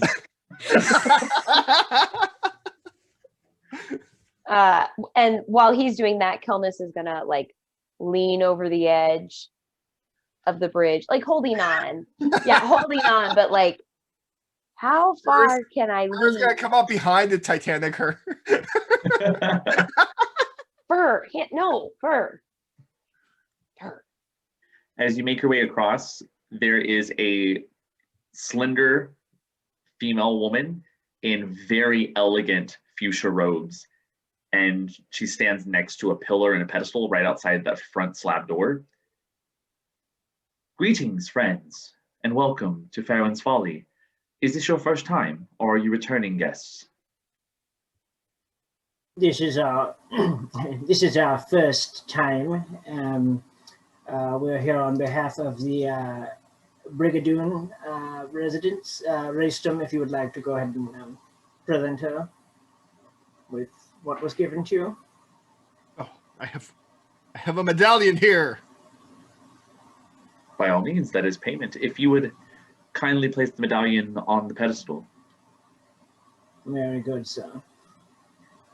As you set it down, there is a light turquoise kind of essence that kind of orbs and flows on the top of the flat pedestal.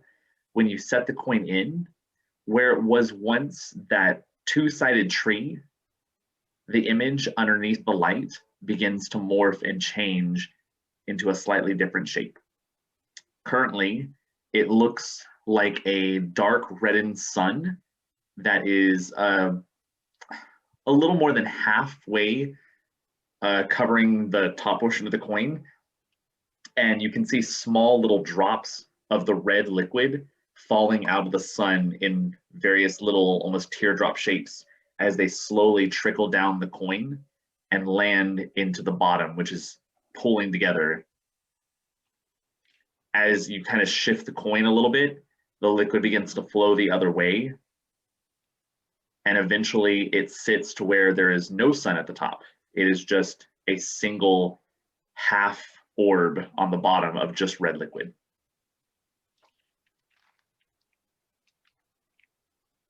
Splendid, sir. Isn't that exactly what you are looking forward to? Quite lovely. As this is your first time, are you here for the frolic, or are you rather here for fortune? A bit of both. A bit of both. I am here to have counsel with the head sister herself, Jocelyn Reese. I believe she may be expecting me, and also I'm celebrating a victory that I had for myself at Solemn Gadoom, and another victory while I'm here with my lovely future bride to be. Congratulations. It's very rare that we have a wedding party join us. Well, when is the splendid event? That is a private matter that is to be known only among us. Thank you. Please, today is my wedding day. Well, is it midnight yet? Madam. Is it midnight yet? Today is my wedding day. No, this is what you get for... Roll a deception check. Who? You or... Q. Who, me? Oh, okay. All right. 19. Oh. Congratulations. I mean, by all means, would not be the first time we've had a wedding here, but usually it's planned in advance. But if you have your own officiant, I can see no reason why you couldn't do it on your own time. But once again, I just need to know which side of pleasure are you taking today? Will you be going towards the Frolic or the Fortune? Both do end at the Folly. However, it's going to depend upon your personal... How do you want to spend the night? Oh. We were thinking more downward, leisurely, a little slower. Drinks, relaxation. No need to be overexcited. The wilder side will happen tomorrow night. Then I would take it you probably are looking to reserve more time on the Frolic today. Yes, that sounds wonderful. Very good. If you would, and she walks over to where Raystrom is on the coin, and she begins to turn it again, where it begins to bleed, and you see that sun shape. For future reference, this is the emblem that represents the Frolic. If you present the coin in the other direction, then we will take you to the Folly. Please remember that these coins are dearly kept secrets, and they should be shared with no one. I take it that you were given this from the lady herself, Jocelyn Reese? Yes, it was quite an honor. My reward for beating a newly crowned monk master. Congratulations, sir. Would you like to speak with the lady before or after you've been through the Frolic? After is fine. At this hour, I'm sure. I think it would be best, my liege, if we were able to, put our things up and, get everything settled in before we, Very well. Well said. At this point, she kind of takes the coin and she hands it back to you. And then she walks over to the wall and she does a series of knocks on the left-hand side. And only the left-hand side of that stone pillar begins to shift open. And there is an entryway that is well lit that extends to the left of this entry gate. Please enjoy yourself. And remember, to frolic is to be full of happiness.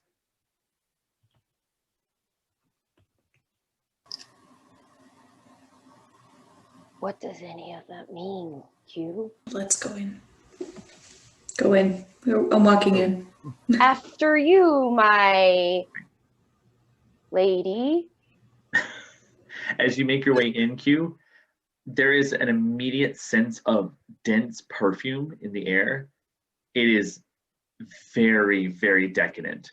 And as you walk, there are these fine silver encrusted mirrors that just glisten and bounce light from the candles all throughout this small corridor. And as you begin to move further to the end, a door opens and there is a servant in simple white garb with a pink sash, hair pulled back into a bun. And she kind of bows to you, and then they bring you and they hand you these small champagne flutes to each person. Wonderful. And they begin to walk you towards the back. As you get to the back, it is a changing room. If you would please find yourselves a spot and lock up your goods, we will bring you your silken robes. Silken robes. I think they're gonna snag on my scales though. Just play Is it along. is it permissible for me to wear my armor in the Frolic? I'm sorry, sir. This must be your first time, but no one is permitted to have any garb when they're frolicking.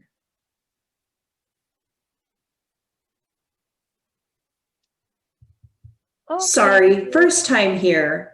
Am I to understand that we will be wearing nothing under these robes? At which point, two other of the ladies come up and they grab you around your shoulders. First time, don't worry, man. We'll take very good care of you. And they begin pushing you to a changing area behind a large standing changing rack. And they begin working on taking off your garb.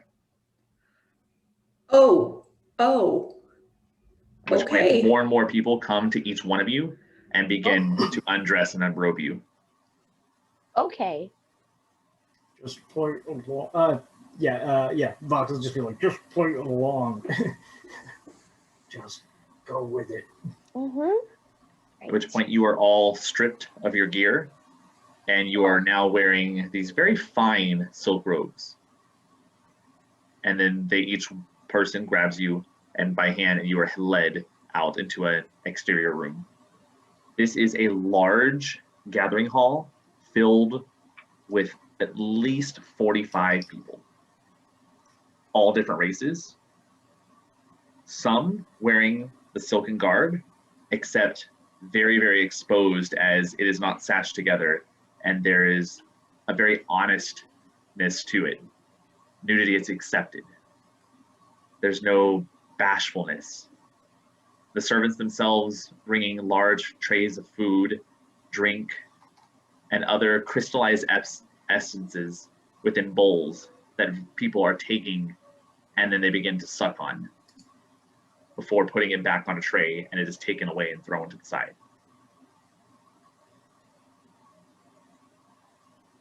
Q is still gonna kind of like hold it closed, still not feeling like super comfortable.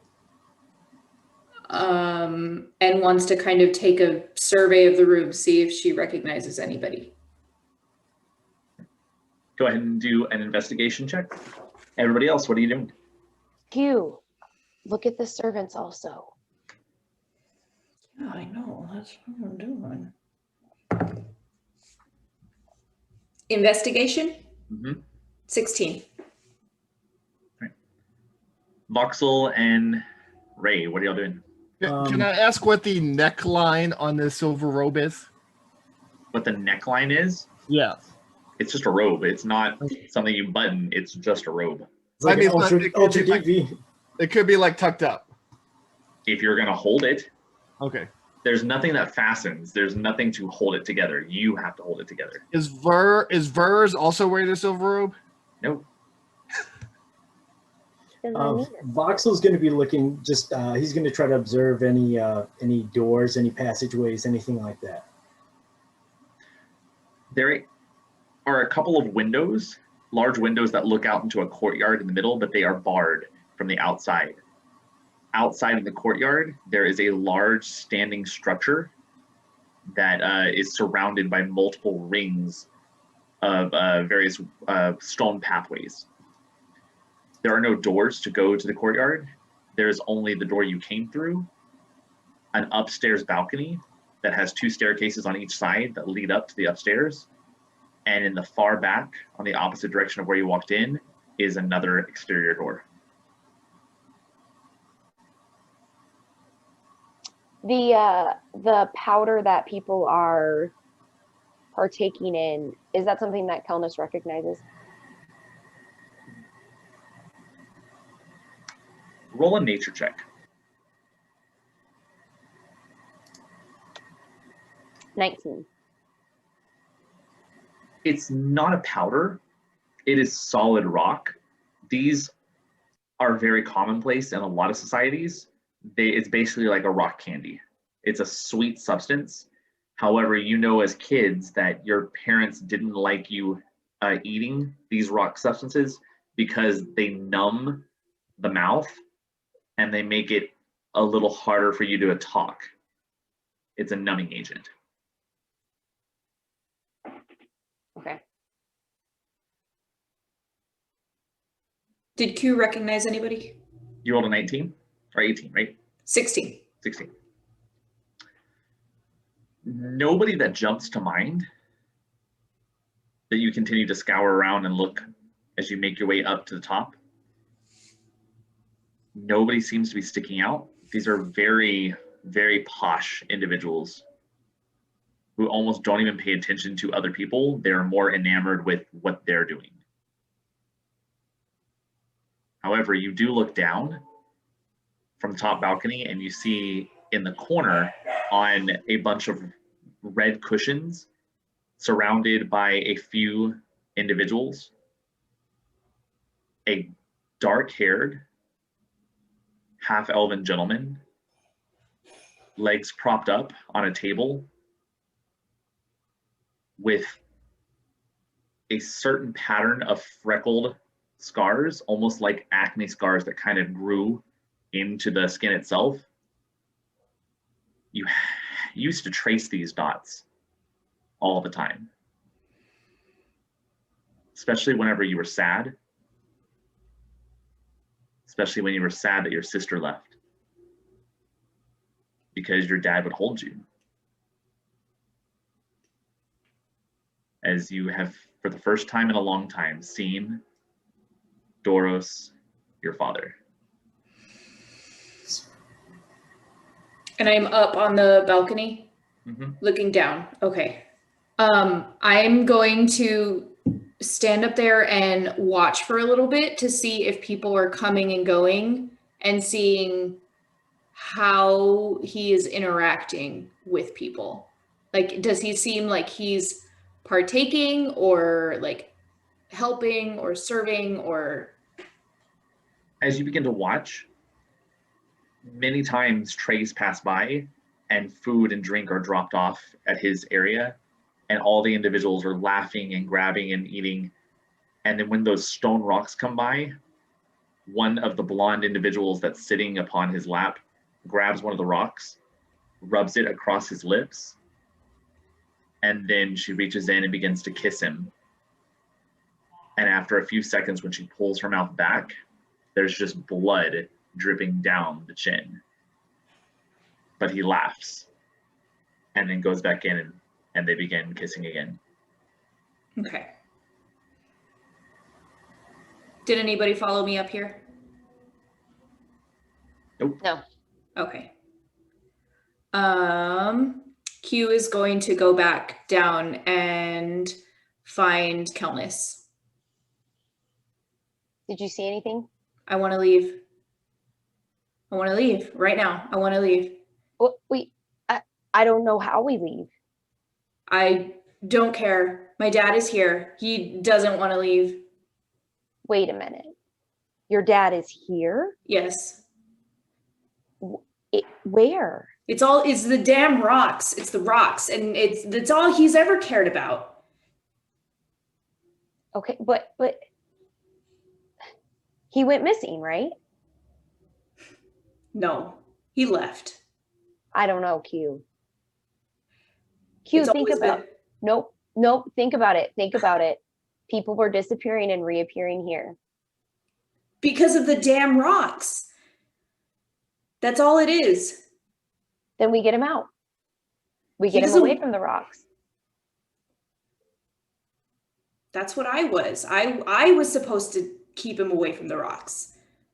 That's why you're here. It wasn't enough. No, it wasn't enough. Q, I think you're projecting, or I think a lot has happened. What if you don't go up to him, but what if you walk by? Like, what can you get his attention subtly? See what happens. What if he's here against his own will?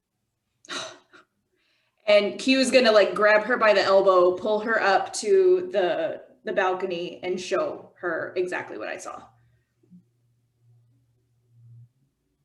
That's not against his own will. But what if he's drugged? What if He's brainwashed. drugged. That's the point. So then we have to get him out. What are we looking at, guys? So you and I are, I think, a little farther away. So. You are still downstairs. At which Voxel, point, there is a larger dwarven woman who comes over to you, Voxel, and she just opens her arms, and as her robe begins to slide out, she goes, puts her hands out, and she just kind of leans into you and begins to hug onto you. Is this a good time? Are you having a good time? We're having so good of a time.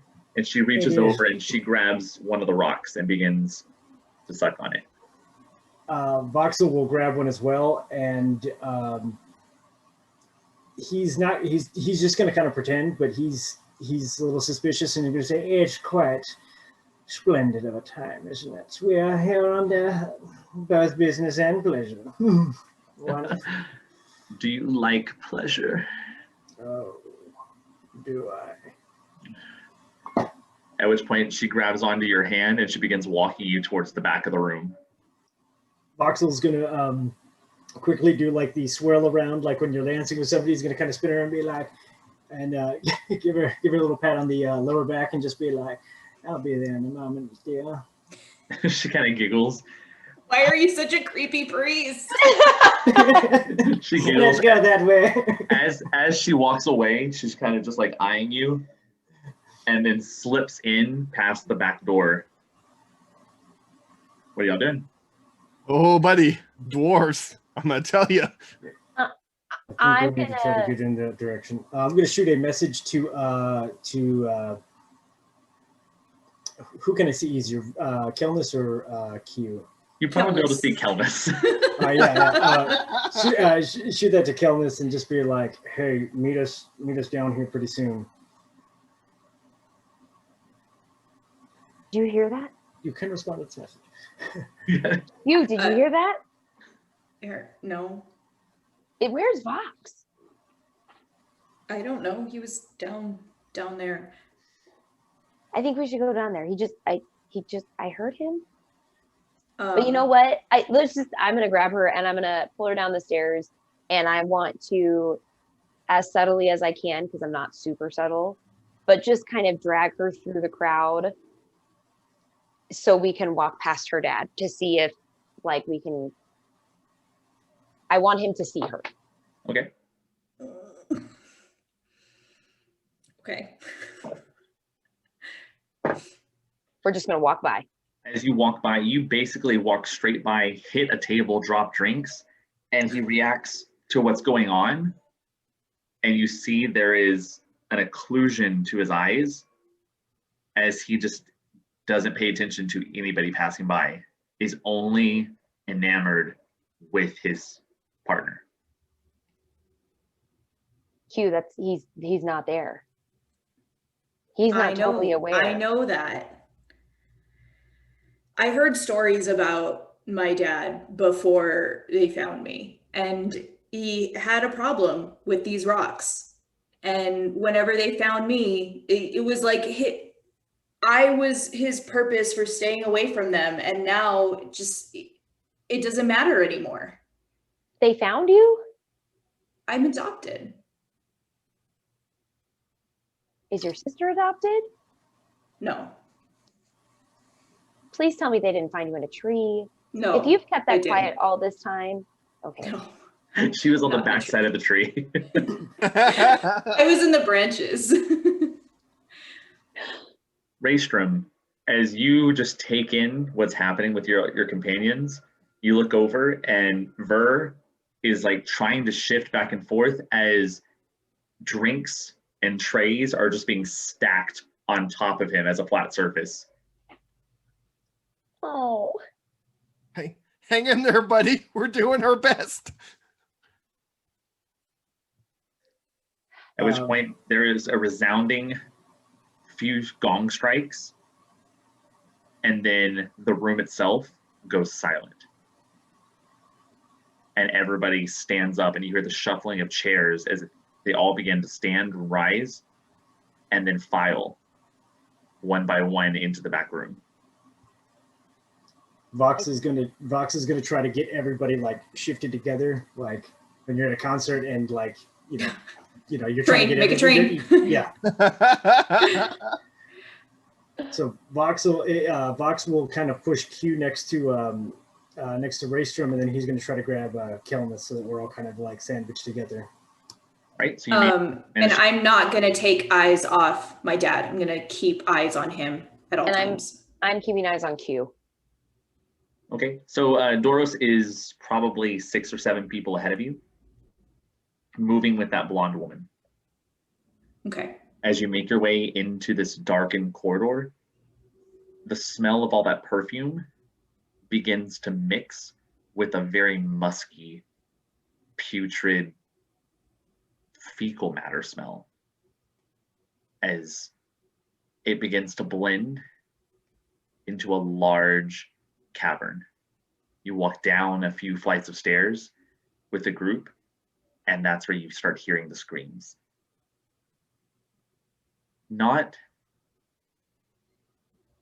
deathly terrified screams, but agony. Is it really dark down there? It is, but you can see Yeah, enough. Vox is going to kind of look down there and just kind of see what he can take in. Past all the people that are in front of you, you can't see much, but there is a room up ahead. And as the crowd begins to enter, you start hearing the whips, the chains, the thumping sounds of iron beating against flesh. And as you break in, you are now in the Frolic room. All of the people begin taking off their robes, and you see them walk over to racks on the side, and they begin grabbing small daggers, small whips with nails attached to the ends. What looks almost like farmers and gardening tools. And they begin happily moving around the room as there are various people chained, all fours to the ground. Half-orcs, half-elves, tieflings. And then the gongs begin to strike again. After 3 gongs is when the laughing begins.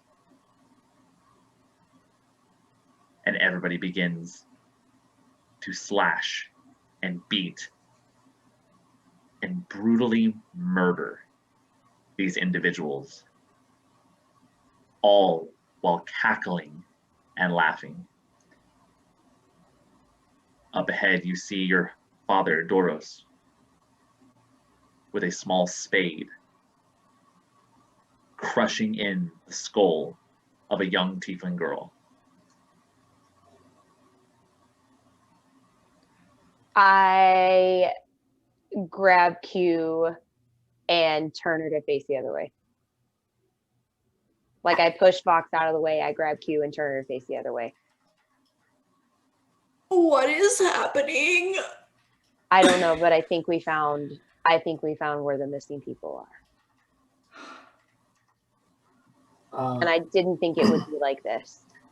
Vox is just going to kind of whisper to everybody, say you have to go to the bathroom or do something else, but get upstairs. If we need to, I can create a distraction. Just get upstairs. I don't know if we can leave. Just get upstairs. Yeah, Go back the way we came, or go to the upstairs. next one. Go upstairs and I'll figure something out Oh, you're coming too. in a second. Just get moving. I want to grab Q, and I'm listening to Vox, but I want to push through to the other side because I'm guessing they'll be the next room. Like, do I see another doorway on the opposite end of the cavern? And you said you're grabbing onto Q and taking her? Yeah, I mean, I think I want to look around, not look around first, but see if there's another exit. How are they doing? No. Nope. Do I know you? No. Oh no. No. Oh, this got dark. This is a dark episode. I mean, y'all have heard about the Frolic before. Oh. As you begin moving through the crowd itself, there is a hallway in the back that begins to lead upwards and curves to the right. But it is a sight to behold. There is no restriction on age of these victims. I'm gonna push through with Q and go up that hallway. Right. Voxel, that dwarven woman sees you as she walks over, and she takes the whip and wraps it over your head and begins to pull you over towards a dark-skinned tiefling girl who, barely clinging to life, cannot even lift her head up to see her attackers. And she grabs a small dagger and hands it over to you. Voxel will pick it up and just like, thank you, my dear. Now, go along. I just remembered I need to get a little bit more of that sweet. What is this stuff called? Wait, oh man, I can't think of it. Oh, I need to get a little bit more of that nectar. Run along, dear. Run along. Yeah, just creepy arms. Yeah, run along, and he's gonna take the dagger and just kind of like pretend to lick it, and just kind of shush her along. And Voxel is gonna basically like just puke inside, like just like his internally he is just vomiting, but he's he's. Dear, next time you come, let me know. I'd love to spend some time in the fortune rooms with you. Ah, yes. Well, there's plenty of time to delve deeper into this world. Run along, man. She runs her hand kind of across your chest, looks down, and then as she looks back, you see her pick her leg up and she kicks into the back of the tiefling's head, at which point you see one of the horns snap against the wall next to it, and the body lays still. Voxel's just going to try to like, he's putting himself in that place where, he's done something similar to people before when they've not been willing to come with him. He's trying to just put himself in that place of, this is a job. He's thinking this is, when someone refuses to show up, when someone refuses to go along, certain contracts have to be fulfilled. He's trying to tell himself it's just like a contract, and he's just going to shush her along, and he's just going to look at Resham and say, my lord, you did forget to grab something upstairs. Let us run along up there, and then we can hurry back down so we don't miss anything else. Absolutely. Like, stop enjoying yourself so much. This is for me and my betrothed, not for your creepiness. Of course, my liege. Let me run along as well. And Voxel's going to try to get upstairs. Right, you're going backwards upstairs? Yeah. Okay. As y'all make y'all's way back into the kind of communal area, which is now emptied, Kelnis, you push through, and eventually you make your way up to the grounds itself. You see the exterior part of these beautiful, well-maintained gardens, shrubbery that have been groomed to look like wild animals that travel and kind of look like they're parading throughout the courtyards. You can see off into the distance where the island is no more. And as you turn around to look at where Etor Kesh would be, there is a large 3-story mansion that sits as a grand illusion of what Farrowen's Folly is. As you approach and you begin looking around, in the center is a single fountain. The fountain itself is made up of two large arches that when they meet together at the top, they hold a basin. And the basin itself is a large orb filled with red liquid. But the liquid itself begins to slowly drop from holes in the bottom. Yet there must be some kind of mechanism that pumps more liquid through those arches because it never seems to empty. But you always see what looks like a bloodied sun crying onto the fountain that catches it below. Is this a symbol I recognize? The sun crying?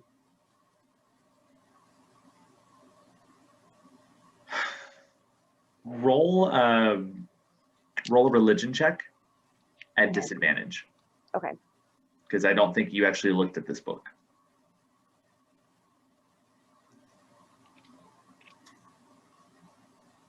Okay. I'll say it was Dakkar who looked at it.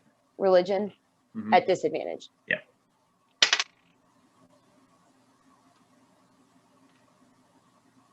One. Nope. Since you said upstairs is pretty cleared out, Vox is going to try to, he's going to bring up his Book of Shadows and just kind of see if he can track anything, you know, that like the sun is, like he's basically going to do kind of the same thing, just like check and see if any of this is, you know, if there's a predating, you know, like a, you know, pre-floating island version of this, or, yeah. I mean, quickly perusing your book, and there are many different cults throughout time that used punishment and saw masochism as a bliss and sadism as like an innate carnal urge that you had to satiate. But there's nothing that's connected as far as like symbology and iconography. If you had something iconography based to look at, maybe, but you're just surmising that you've seen people. Well, I was thinking like the sun, the coin. If you're thinking about the coin itself, Yeah. did you get a chance to look at the coin? Uh, Raystrom was the one who put it on the stand. Because well, she explained it to us though, didn't she? She was like, when it's this, yeah. Okay, so then yeah, same thing. I'll let you roll a history check. All right. 15. 15. As you pour through your book and you quickly let the images kind of swell and build on the pages, an image does appear of a bloodied sun.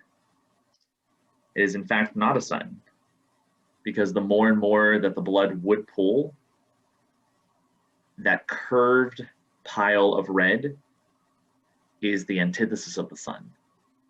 It is a bloodied moon. And over time, the orb would empty. As many prophecies have said, the mother of corruption, Kindala, would once again return to the earth, and her reapers would sow terror of pain and destruction on the weak of the land. The bloodied sun is the sigil of the followers of Kindala.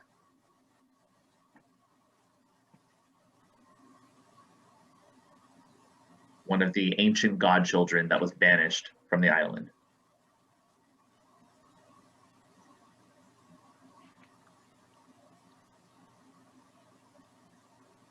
Q and Kel, what are y'all doing? I am still pulling Q with me, and I want to go just kind of inspect the double arched fountain. Okay. Roll an investigation check. This is the worst wedding day ever.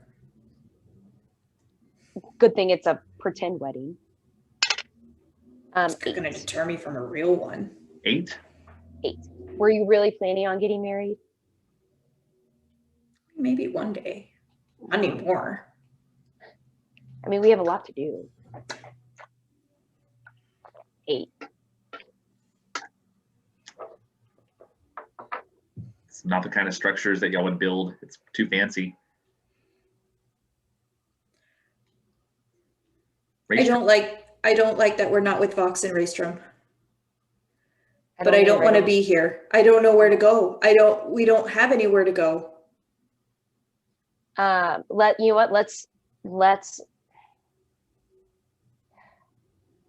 I don't know, I went up that hallway because I wondered if we could skip that room and go to the next one. It seemed like it was a first you do this and then you do this and then you experience this and then you do, it seemed like a tour of horrors, but I just figured this was the next stop. You didn't need to be in there. Maybe it is the next stop. Do you think we should wait? Maybe at least till we hear another gong. That seems to be the symbol of when, you know, I don't like this. is there a place to hide? What if we look around and find like maybe somewhere just for cover? Okay. Yeah. Look around and see if there's somewhere we can just. Yeah. Go ahead and roll a stealth check if you are attempting to hide. Mm-hmm. Raystrom, what are y'all doing? Is that an actual tangible book you hold, Voxel? Nope. Okay. My highest ever stealth roll, I think, in my Kelnis's life. Is it an 11? It was a 3. No, it was an 18. Ooh. Hey. 23. Sorry. What are you mumbling to yourself, Voxel? This place is awful. I mean, I'm not enjoying myself. I even for a fake wedding, I think this was a bad choice. Let's find the ladies and let's get out of here. That word, like for this intents and purposes, yes, but outside of here, don't. Well, at least Q. Don't call Q that. Let's find our group and we need to hide.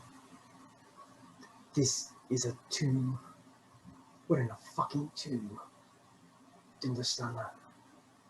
A tomb of who? A tomb. We are in a fucking tomb. Let's go. We need to go. Let's find the others. Okay. I have to say that whisperly. Sorry, are y'all pushing back through? Yeah. Vox is, you know, like he's still like just like, yeah, it's my lady. Listen. You took us the wrong way. The ladies are this way. My greatest apologies. As Burr just kind of plows through and just stiff arms people out of the way. No one seems to be paying attention to anybody just leaving. They are very preoccupied with what they're doing. As you make your way up to the top and you come out into the garden area, you do not see Kelnis or Q. Kelnis and Q, you would see them come out of that undercroft. I kind of stick my arm up and then bring it back down. Out of one of there's a bush that's shaped like a small turtle. You just see this gold. Yeah. Is that the third horn, Dorothea? What's on the turtle? Like I figured I'd put it on the head. Q's gonna come out from hiding. I don't know how to get out of here. We gotta get out of here. Is there, from where we are, is there another door or like another exit? On the opposite side, apart from the mansion itself and the mansion doors, on the opposite side, there's another undercroft that leads to the opposite end of the island. I don't know that that's the exit. Is that just the other side? Is that the fortune side? I don't know. I'm hoping that's the side where we can actually room down for the night. Yeah, because I'm not sleeping here.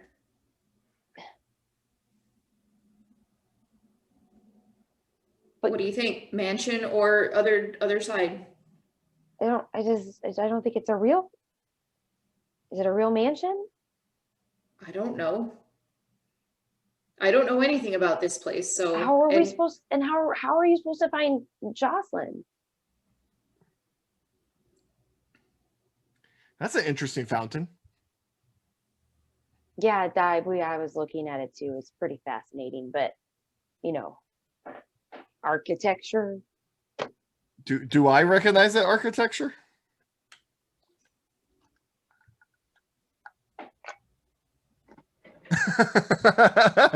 Sorry.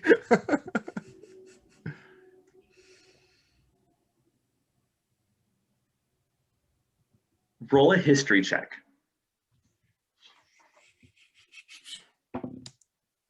8. No, you do not. It's good craftsmanship. I mean, seems like it's literally flowing with the blood of all the victims in there.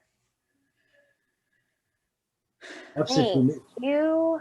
Perhaps if we wait, make our way out to the garden or something, just we can at least look like we're enjoying other activities if it's not whatever witchcraft is going on down there. Let's go outside. Okay. We need some fresh air. Yeah. So where are y'all heading? Just outside of the garden, maybe. You're already outside in the garden. Oh, we're already outside. Okay. I think our two choices are into the mansion or toward that other side. The other side. Is there an attendant around anywhere close? There are some attendants. I would like to go up and ask an attendant. Do you know where we could possibly get some rest for the evening? Sorry, sir. Are you ready to bed so quickly? Just been such a long day. We've barely started. It was Vox will come up and just be like, "We've had quite the journey today, and while the luxuries and libations and other things have been wonderful, we are quite tired, and we do have other things that will be of great importance to us tomorrow. So I do suggest that you hear my master's request and that you do, in fact, help us find our lodgings." I was not trying to offend. You're good. I know you weren't, and that's why you're going to help us now. Well, I'm just saying that they haven't rang the third gong yet. We haven't even started third course. Master, I'm starting to think that this was a bad idea. Oh, no, please. By all means, this is just different than protocol, but allow me. And he walks over to the fountain itself and goes to one of the pillars. And he looks over and kind of whistles, and one of the girls who was wearing the pink robe, the pink sash, walks over. As you notice, his is a green sash. And the two put their hands, and then the archway itself begins to rumble as a small piece of stone begins to shift in front of the fountain that was catching all of the bloodied tears, and they begin to spill over and separate. And you now see a hidden doorway that leads underneath the fountain. Can Vox, while that's happening, can Vox make either a roll or just try to put it to memory exactly where they've touched, specifically like where on the pillar? Sure. Okay. And you said it was a pink and green sash, like she was wearing pink, he was wearing green? Are all the men wearing, or males wearing green and females wearing pink around this place? The men that you've seen, he's the only male attendant you have seen. All the men that were with you, everybody, men and women, were in the white silk robes. The silver silk robes. Yep. Okay. So that's where we rest? Yes. Down there? After your minds are cleared, you will be able to rest. Minds are clear. What do you mean? Well, too much excitement can alter and stun one's mind. So to purge those thoughts and allow for space to enjoy again. To Please. forget about what just happened. Well, yes. How do you forget? I'm sorry, my dear. I've never been down there. I'm not allowed to. This is just for guests. But once you have finished, we will escort you to your rooms in the mansion, and you can rest up and depart. I promise you, everybody who's left has felt magnificent. A new person. Is this a required course? I mean, it is part of the standard fare if you were to stay here. I think I'd like to just go to bed. By all means, if you would just allow me to go and fetch the lady of the house, perhaps she can attend to this matter personally. And Voxel's going to use suggestion. Okay. So he'll cast that, and just say that won't be necessary, but you will take us to our. He's going to kind of pull him in. He'll say, "You will take us to our room, and this is not something that concerns anyone else." What's the save? 14, wisdom of 14.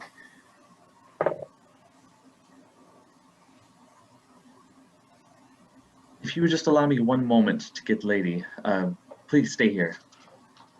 And she begins to move forward as the gentleman waits there. It won't take long. I believe she's talking right now with the Lord Jocelyn Reese. may I accompany you? I have to see Jocelyn myself. By all means. Thank you. Hugh's gonna grab Dakkar or Raystrom by the hand and just be like, "Come back. Come back." If I don't, it's because I'm leading her away. That doesn't make me feel better at all. So she has gone, and Raystrom's following her, and we have the gentleman to deal with. Yes, you do. Do we just wait here? Raystrom, you are led up to the mansion doors, and as they open, it is a very lavish building. I mean, this would be a beautiful place to retire. You can see why it's so upscale and only the richest have ever been able to attend here.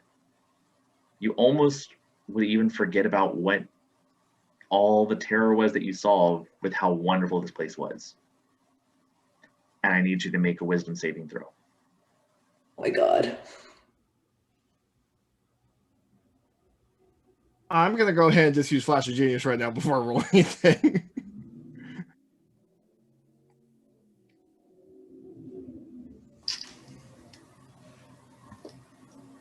So, drinking in all this beauty around me, I'm just going to be concentrating on the group and why I'm here. What was the save I'm making? Wisdom. That would be 11. Okay. You make your way up a few flights of stairs to a large office. As you open it up, there is Jocelyn Reese, who is talking with a very slender and very tall, green-eyed, blonde-haired woman. This is Imelda Kalthwendis. She is the proprietor of Farrowen's Folly. At which point you enter and the servant nods. My ladies, I do apologize. One of our guests says that he was to meet our lady captain. And then you see Jocelyn look over.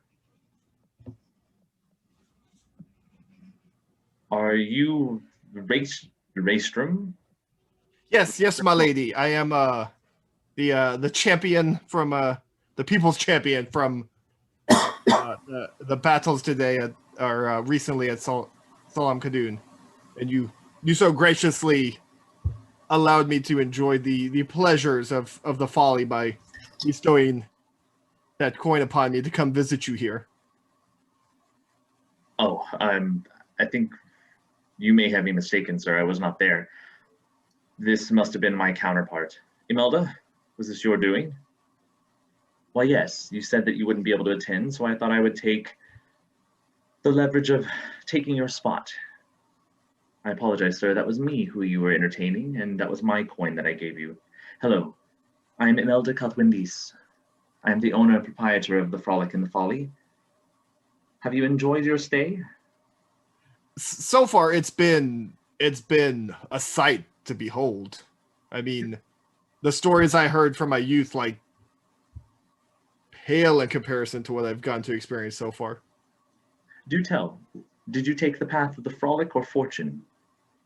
We came through the Frolic. Very good choice. But if I'm not mistaken, there's still a few more hours before the third course is served. Are you having problems? Is there something that we could attend to? No, I heard word Jocelyn was here, and when we arrived, an attendant asked me if I wanted to see her, and I assumed she might be occupied and or asleep, so we just decided to enjoy ourselves. And then when I heard word Jocelyn was close by, I was like, well, I might as well try and see her to set up an appointment for my blessing, as it were. And what exactly did you promise this gentleman that I would bless him with? Well, Jocelyn, he says he's hearing voices within his head that he gathered only a short while back. He's looking for some form of banishment. A banishment, you say? Yes, my lady. And do you know where this entity comes from?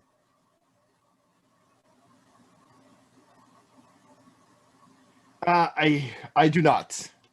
It's an old evil. I can only guess. Very well. As it is tradition that the people's champion, although there has not been one for quite some time, is in urn of a boon from Our Lady, which would be me. And she kind of puts her hand up and she grabs onto your forehead, and just the mere size of her hand cups almost your full skull. Be gentle. Imelda, if you would hand me that phylactery, at which point she pulls out a large, slender, green crystal vial, and she puts it up against your hand, and then she begins to pray. And you feel a warmth go across your skull as that voice that had constantly been echoing in your head, under the Badoon, under the Badoon, under the Badoon, under the Badoon, begins to slowly diminish and whisper away. And then as she pulls away and you open your eyes, there's a dark cloud that floats within the phylactery itself.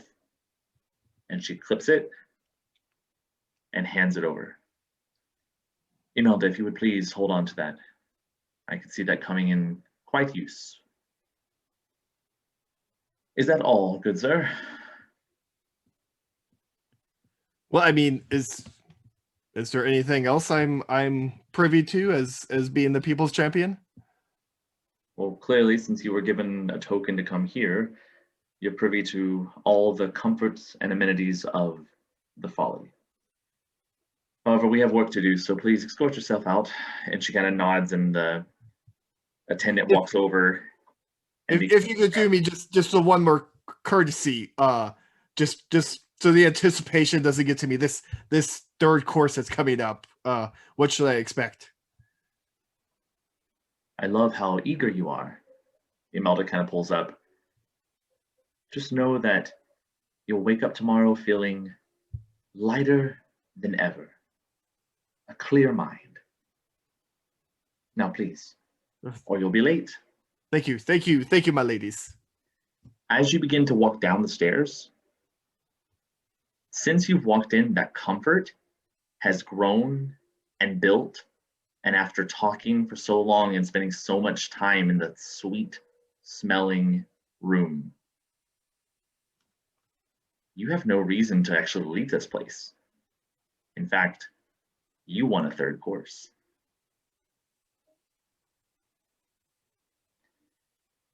As you make your way back down, what is everybody doing in the garden? I'm waiting anxiously, Mhm. like wringing my hands, checking that direction. Dakkar, or not Dakkar, Raystrom eventually does come back out.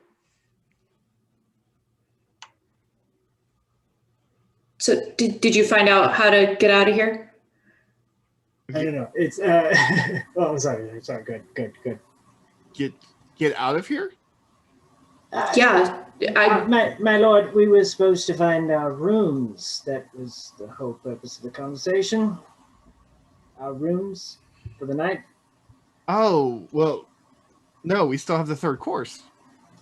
I mean, Went that to get to our rooms. So we've been traveling all day. Do you not remember that, sir? Your betrothed to be is exhausted.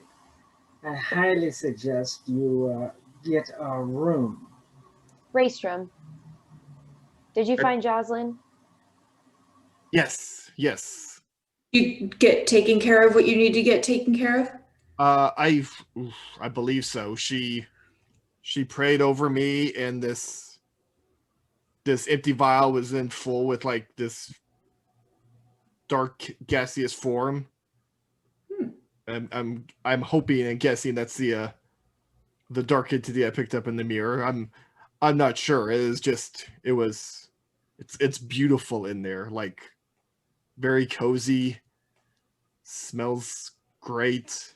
Then, And it's evil. then let's go back in there. It wasn't Jocelyn at the event either, so we were worried for nothing.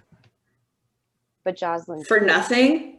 Well, Q's like, gonna look like visibly annoyed that he said that. she like What do you mean for nothing? she wouldn't have recognized you. It wasn't Jocelyn. but she's here. Well, she's here now, yes, but So she wasn't we there. have to leave. No, we have the third course. No.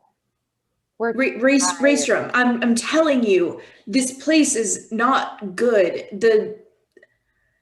Everybody here is like under the power of these things that they're eating and the rock Q. things.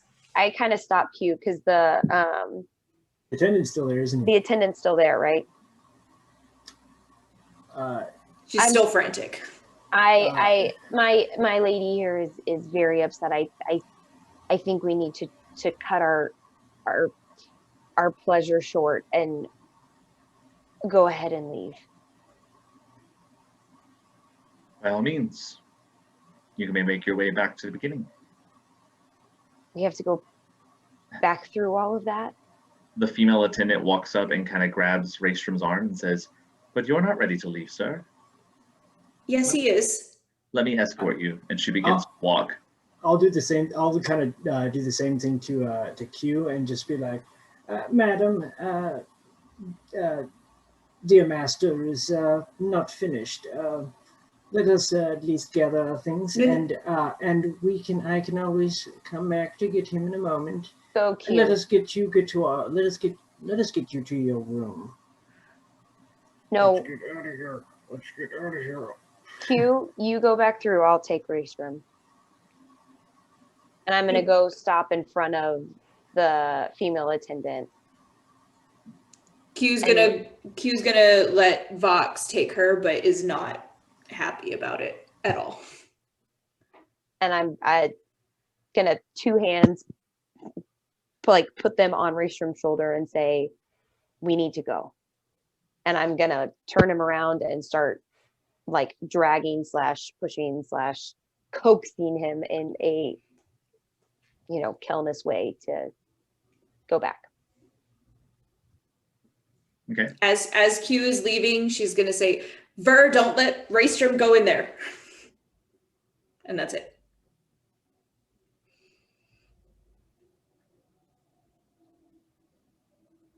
The third course hasn't happened yet, Kelnis. You know what, Raystrom? The third course is this way for you. Let's go. And No, I still like walk with him and kind of strong arm him that direction. Kelnis, would you make a strength check, an athletics check? Is it contested against me? No. Athletics. Mm-hmm.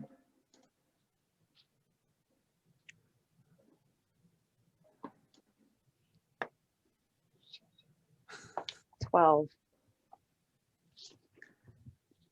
You go and you pull, and you are fighting as you realize you are not fighting anybody pulling your arm. You are fighting your internal muscles as your own body is struggling to choose where it wants to go. And you become locked in place.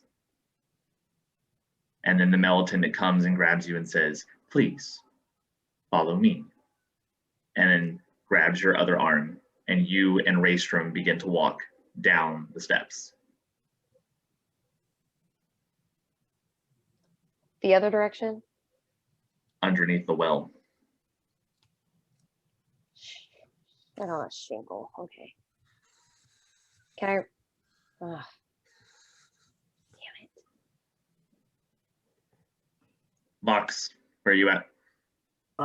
Vox is, taking Q kind of by the arm, and he just keeps kind of looking back to see where Kelnis and Raystrom are. And as they kind of, you said they're getting kind of escorted along. As y'all look back, you see the head of the top of Kelnis is the last thing that's disappearing. If she's not doing it willingly, she's looking around as her body is moving in a direction she doesn't want to go. Do I catch sight of Q and Vox as I'm like? Yes, you do. I would like to go into a rage. Okay. Because I am not interested. I have seen enough here, and I am adding things to my to-do list left and right. All right, you go into a rage. Is there anyone else around besides like them and the attendant? Is there anyone else in the garden outside? The attendant went with them. Okay. How far away are we?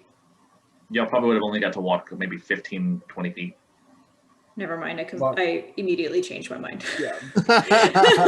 Um, Vox will kind of turn around and just he'll shoot a message to Kelnis and just say, "What's going on?" I don't have control. Can I struggle harder if I'm in a rage? You can. I'm in a rage. Go ahead. It's advantage at An advantage.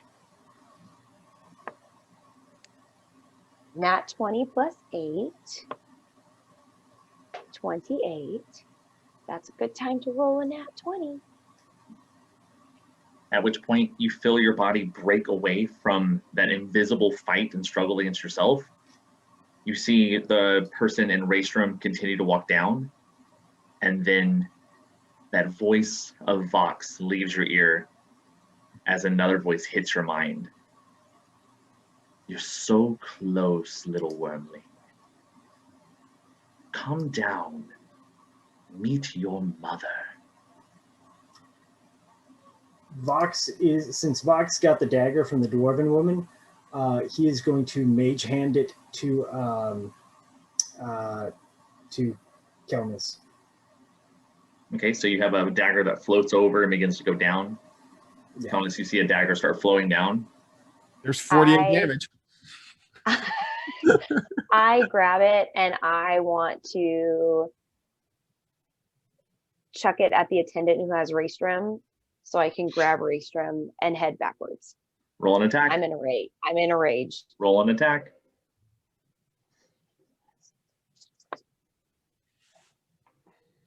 14. Nope. 14. That'll hit.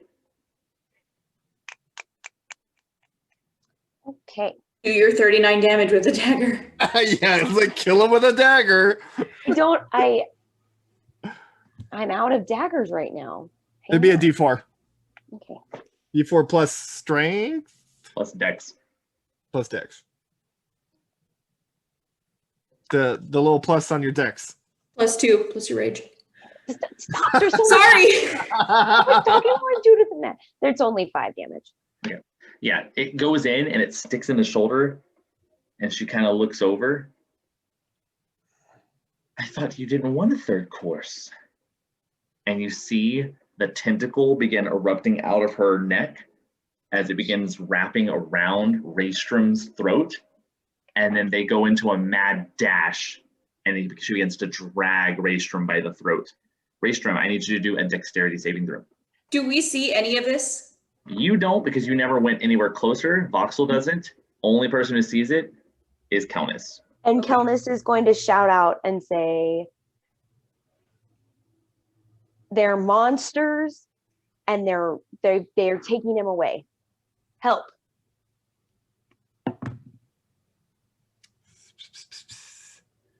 $19. Natural 20. At which point you fall to the ground and your body begins stumbling down the steps as it drags you further down. What's everybody doing? Kelnis just shouted, there's monsters and they're here. I'm going to grab the nearest weapon that I see. So like either a rapier, a sword, something like that, and run. There are racks along the side of the wall, just like there were in the other rooms. Okay. So you go over, you take your rapier. Yeah. Yeah, if there's, you said, Any rapier. basic weapon will be there. Yeah, rapier is fine. Okay, so 2 rapiers. Running in. Kelnis, you have your dagger. No, I don't, because I threw it. Oh, you real threw quick, it, yeah. When I was talking to when I sent the first message to Kelnis, she said she couldn't control. I couldn't control Yeah, it. I she had couldn't this. control herself. I will let Q know that. So I know you want to run down there, but if that We don't have time for this. Grab something for Kelnis. Let's go. she and I can't get run. out of there. Okay. We don't have time to talk about it. Let's go. You begins to run down there. Kelnis, are you staying there or are you going after Raystrom? I'm running down after Raystrom. As you begin running after Raystrom, when you finally hit the bottom, the arm drags you onto a small platform, and there are these weird, discolored fungal patterns around the walls. And you hear the scuttling of insect-like feet as one giant mass curls and kind of goes across your body, and you hear the ticking as these talons begin to hit into your flesh, not causing damage. But when you get a glimpse of it, it has this fleshy, bulbous, cerebral-looking body with this large pincer that comes out of one of the ends as it begins to look at you. I want to knock it off him.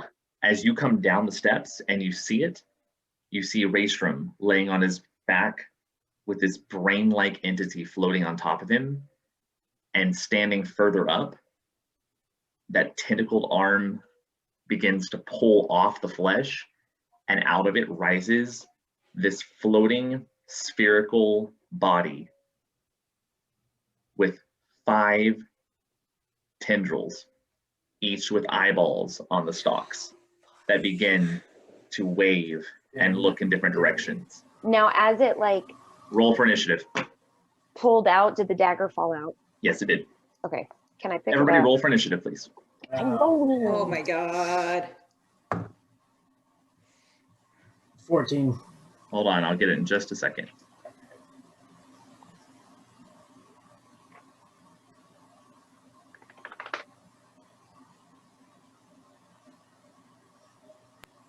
There we go. Let's get some battle maps.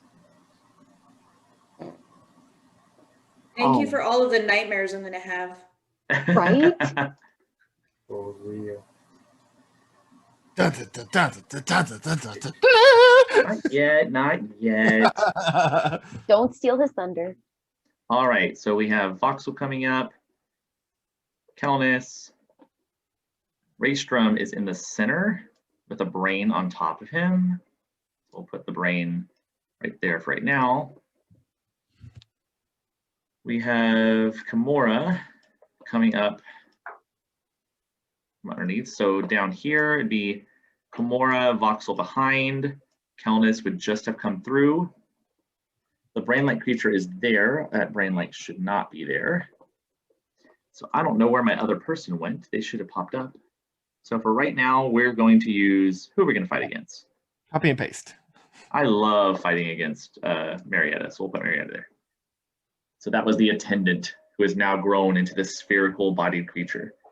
All right, so let's get our initiative order, starting up at the top. Q. 18. 19? 18. All right. Raystrom. 3. Kelnis. 13. Vox. 14.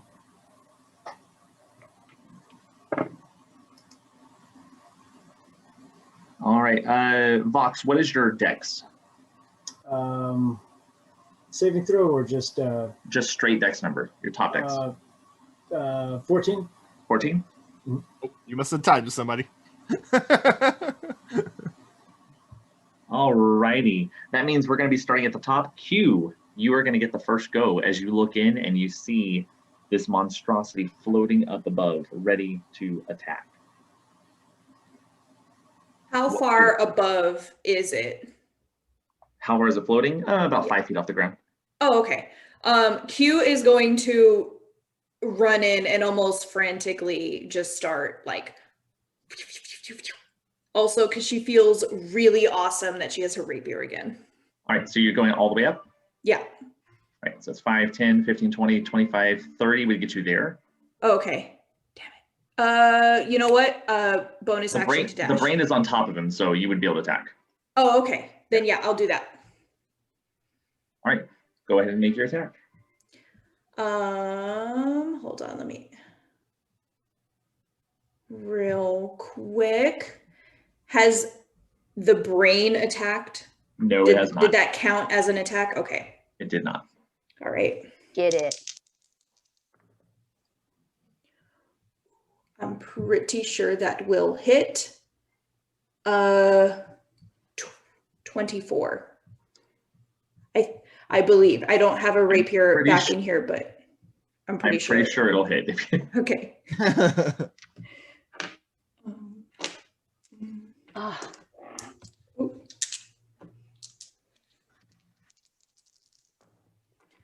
Ooh.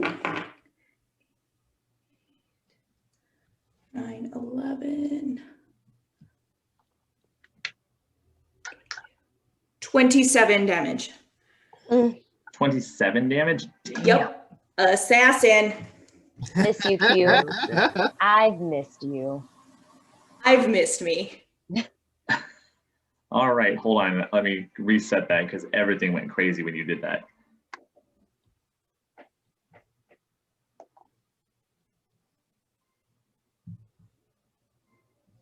Alrighty, so attacking it, 27 damage. Damn, girl.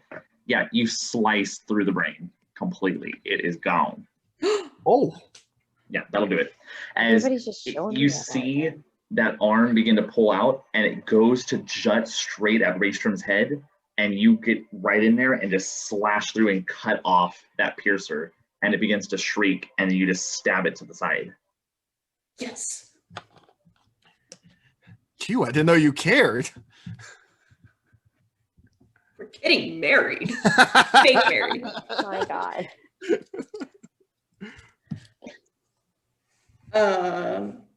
Yeah, that's my turn. Right. That's going to take us over to Vox. So the brain is gone. Are there any other entities? Oh yeah. Up the top, we're going to call this one the floating entity. Okay. You can swap it out for the brain thing now if you want. Yeah. Vox is going to go ahead and lob Eldritch Blast at that thing. Go for it. That is a 10 to hit. A 10, unfortunately, will not hit. Wow.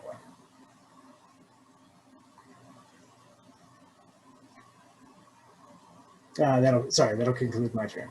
All right, that's going to take us to its turn as it begins to laugh, and you hear it inside of your head, each one of you, this cackling sound that says, more brains, more knowledge to feed. And you see all of those tentacles begin to whip around, and they're going to start firing rays. So it's going to get to fire 3 rays. These are all random, so it'll be off of a d6. So first ray is going at Q. All right, Q, I need you to make a dexterity saving throw. Psh, muddy. Nat 20 plus 8. All right. Nice. This bluish beam strikes against you and hits, but your body, you see a moment where the world is moving faster than you, and then you fight through it and you pick up speed. Next one is coming at Kelnis, who's in the room. Mhm. I need you to do an intelligence saving throw. Oh dear. Oh dear. Okay, 18. 18 is enough to save. So this The time, fact that you had to like check makes me so nervous. 18, you have this wave of psychic energy that strikes against you, and it hurts for a moment before your pain of that rage grits through it and dissipates, and you take no damage. That one would have sucked if you would have taken damage. The only person in the room after that is Raystrom. You can't use that one. You can't use that one. You're gonna, oh, okay, I need you to make a strength saving throw. I'm going to go ahead and flash a genius. Because this is going to suck. 14. 14, you are gonna succeed. Oh. Barely. So you feel for a moment the weight of your body is about 20 times heavier, but you're able to fight through it. However, actually, nope, you're good. So you all save, nothing happens on that turn. That's going to take us to Raystrom. I think Kelnis should go first. I was gonna say I didn't get a turn. Oh, I'm so sorry. There's a K there. Kelnis. Okay. I know my role. I was like, Kelnis has to be before me. Just this time though. I'm going to leave it. Okay. I'm going to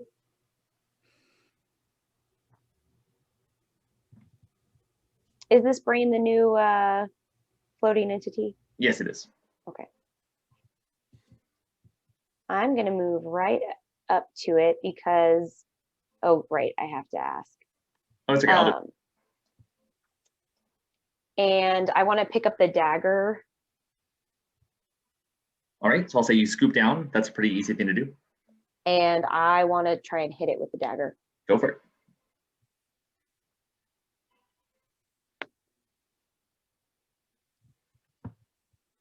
Not now. No, 18. I'm sorry, 18. 18? Mhm. 18 will hit. Okay, a dagger's a D4. Mm-hmm.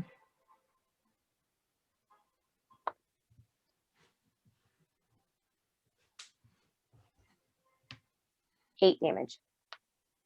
8 damage. All right, you slash into it and it digs in slightly, but it doesn't seem to do much. Go ahead and do your next attack. I was gonna say that's only my first one. I'm gonna pull it out and I'm gonna try and hit it again. Oh crap! Sorry. Nat 20. Oh. All right, roll some There damage. we go. Bring on that dagger damage. Wait, so what happens with the damage? You're gonna Right. roll your dice and double it, and then add your numbers. Happy money, happy money, happy math. Okay, This is heavy 4. money. Wait, what? 4 plus, no, 4 times 2 is 8 plus 14. 14. All right. Off of a dagger, that's not that bad. Damn. As you jut in, the first time doesn't go in, so you get this jut, doesn't work, and you slam in one more time and do a deeper stab. That's my turn. All right, that's going to take us to Raystrom. I don't want to attack now because no matter what I do, I'm not going to do more than dagger damage. I gotta get my intimidation in here somehow. Everybody else shows me up with their lightning. So if it's a dagger, it's a dagger. I won't have a complex about it. Let me see.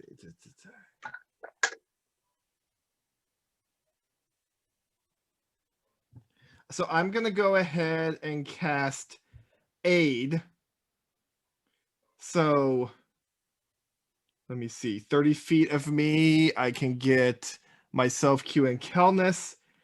So up to 3 creatures within range have a 5-point increase to their maximum and current hit points. So for the next 8 hours, you have 5 more hit points. Cool. And then I'll worry about doing that in a sec. And then my bonus action, I'm gonna use half my movement to stand up. Okay. And then move alongside Q. Which and then side? with my bonus action, I'm gonna touch Q's rapier and be like, "Get him, girl!" I'm gonna cast magic weapon on it. All right. Are So you now it's staying here? No, I would like to unformulate us from a line. Okay. So, So where are like you down, going? like straight down 2 squares. Thank you. Yeah. All right. The other thing you said that you cast Aid, Uh-huh. and then you're casting another spell. Are one of them cantrips? One's a bonus action, one's an action. Are one of them a cantrip? It's always prepared. It's a magic weapon one. I know you're not answering my question. Is one of them a cantrip? No. Then you cannot cast it. You're only allowed to cast 1 leveled spell per turn unless you have the feat to cast 2 leveled spells. It is a feat. It is a feat. No, I'm saying the magic spell, the magic weapon thing is a feat. But if it has to be, What feat did you take that allows you to do that? it's 'Cause the part of the spellsmith class or archetype. Okay, what does it, but so here's the thing I mean. What does it say in the description? Because the Oh. general rules are for a spellcaster, you can cast 1 level spell, and if you want to use a cantrip on your same turn, you can do that. So that's why some of them are bonus action spells, level 1 bonus action. If you cast a bonus action spell, like what is that, a healing word, then you can only cast a cantrip as an action. I gotcha. So if you're doing that, you can cast Aid, which is what you did. You wouldn't be able to cast Magic Weapon this round. Even if it's casting it with the trait. Read it to me. Okay. So you can also cast the magic weapon spell with this trait. When you do so, the spell lasts for 1 hour and doesn't require concentration. Once you cast the spell with this trait, you can't do it again until you finish a So long the rest. trait is just saying that it's giving you that spell. If you wouldn't have taken that spell, if you wouldn't have taken that trait, you wouldn't know that spell automatically. It doesn't mean you can cast it whenever you want. It's just saying it added it to your spell list. I gotcha. Oop, how do I use that? So right now, no magic weapon. Did you still want to move? Yes. Okay. I'm gonna nix the aid then, and I'll do magic weapon. Okay, so no aid. So everybody take off the 5. And magic weapon. Sorry, orders of operation. Sorry, PEMDAS. PEMDAS. And then I'm gonna cast a cantrip and send a firebolt at the floating thingy. Go ahead. You cast a passive aggressive cantrip at the firebolt. Cast your shade. That would be 18 to hit. 18 will hit. Nope. Need some tinners. Ooh, 19 damage. Nice work. I did dagger damage with a fireball. I mean, showing up the Dragonborn. I'm used to it. It's fine. Have a dagger killing this and you're slaughtering the thing. Just imagine if you made it a magic dagger. All right, so you And cast your firebolt, Yes. and that's it. All right, that's going to take us back to the top. Q. Q is going to run straight up to the guy. right next to Kelnis, and take another swipe at him. That's going to be 18 to hit. That will hit. Okay. And I am using sneak attack since she is within 5 feet of him. Yes, you are. Ooh, that's good. 21 damage. Oh, as y'all are slicing into this creature. And then Q is going to use her bonus action to disengage and move right behind Kelnis. Right there. Okay. It's going to take us to Vox. Vox is going to use Toll the Dead for a wisdom saving throw of 14. Wisdom saving throw. Oh, no, that's a fail. All right. Since he's already taken damage, he is going to take, since I'm at what, 5th level, that would, or almost 6th, yeah, that's 2d12. So, let's see. Get him. Get him, get him, get him. Oh, really? That's 10 damage. Boom. Alrighty. Anything else you want to do? He's going to yell with his bonus action, just say, "Get back!" Alrighty. It is now the creature's turn as the tentacles begin to spray. First one's coming at Kelnis. Oh, sorry, I got to roll the right dice. Ooh. All right, Kelnis, We'll make that sound. go ahead and give me a wisdom saving throw.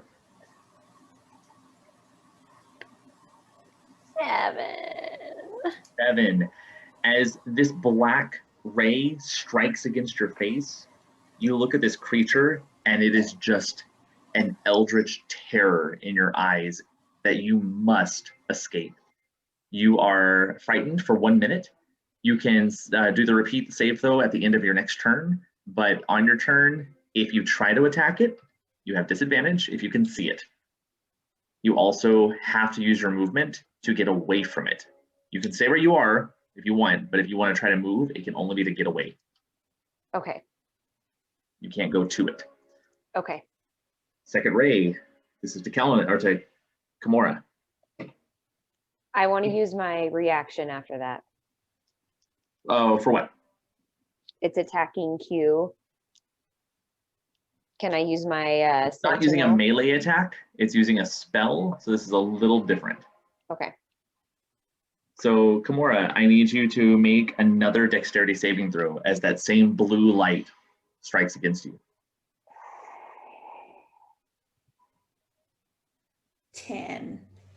10. This time, the world does move faster than you, as you are now slowed. For 1 minute, you cannot take reactions.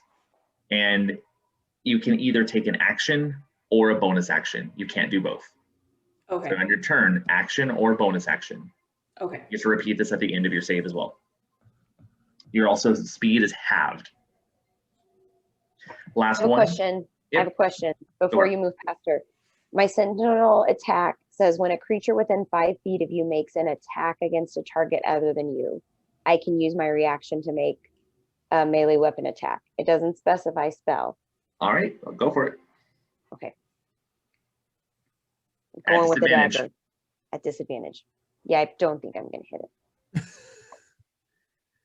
I don't know. 16 to hit. 16? Yep, you hit Yeah. it. It's a pretty big thing. It's easy to hit.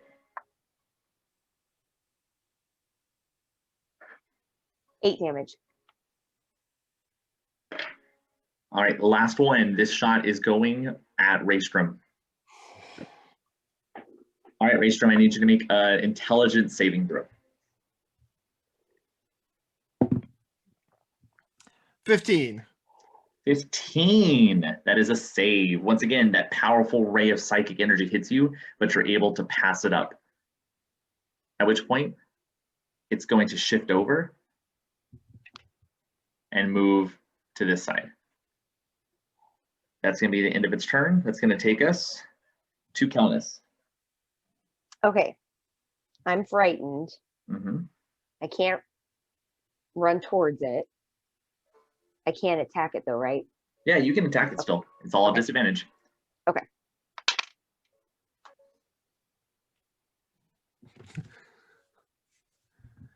Uh, 18. Ooh. That'll hit.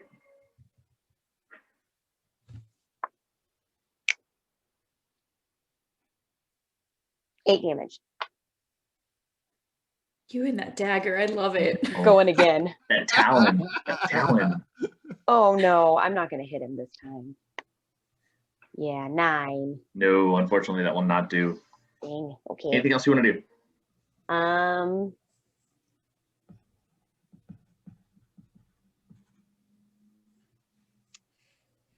No.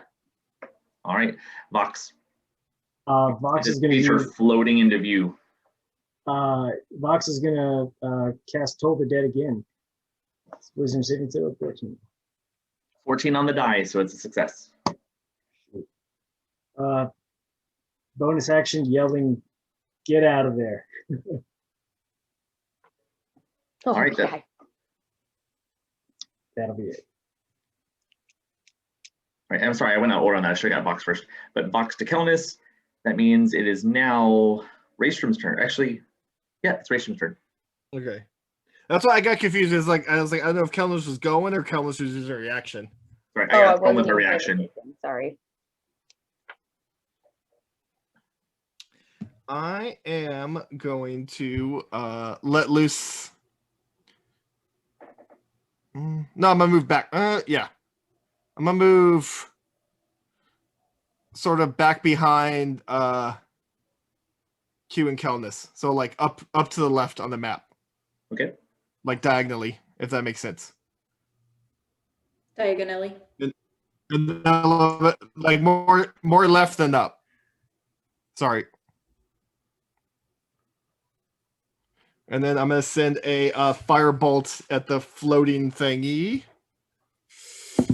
Nat 20. Ooh, man, you're getting some 20s. Oh man. Mhm. 12, 24 damage. Holy crap. Nice. Alrighty. Anything else you want to do? Yes, I'm gonna use my bonus action to cast Sanctuary on myself. Okay. And that's my turn. All right, that's going to take us to the top of the order. Q. So Q is going to move 5 towards the creature and attack.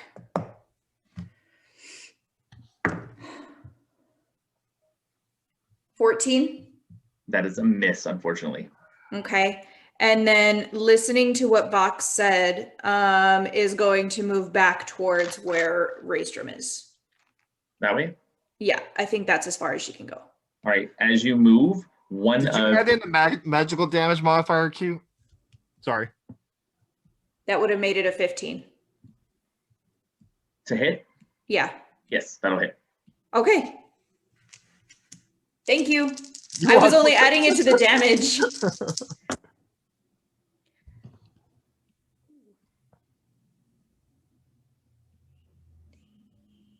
$23. All righty. And then is moving back. Okay, at which point, as you go to move back, it shrieks in pain as you stab it, as these holes kind of pouring out ichor off its body into the ground. And you see out of its side opens in the cerebral cortex, and there is this jaw that grapples down and intends to bite at you. So finally get to make an attack. An attack. That is a 21 to hit. Yeah. That's going to do 4d8 psychic damage. Okay. Jeez. Oh, my, go kick some racks. Get down, that Gold. is a beautiful roll. Oh no. 22, 23. That is 23 piercing damage. Oh. Okay, it's only going to be half as beautiful because I'm going to use Uncanny Dodge. You can't use reaction. I can't use a reaction? You said only an action or a bonus action. No, I said you cannot use reactions, and you can only take a bonus action or an action. Okay, I didn't hear the reaction part. All right, how many? What is lost count? 23. I thought you said 23. Okay. Okay. All right, Vox, it is technically your turn now. Shoot.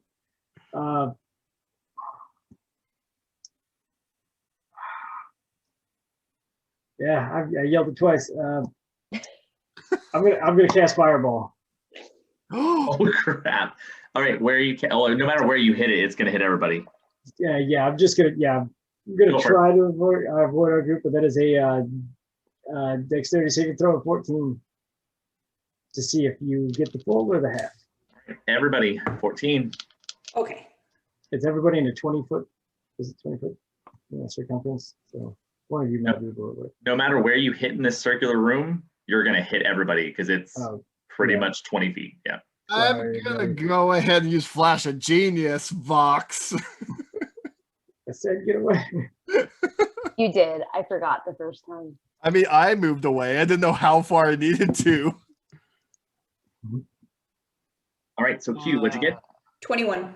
Okay, success. You said it Dex, right? Yeah, dex of 14. Okay, Count yes. it.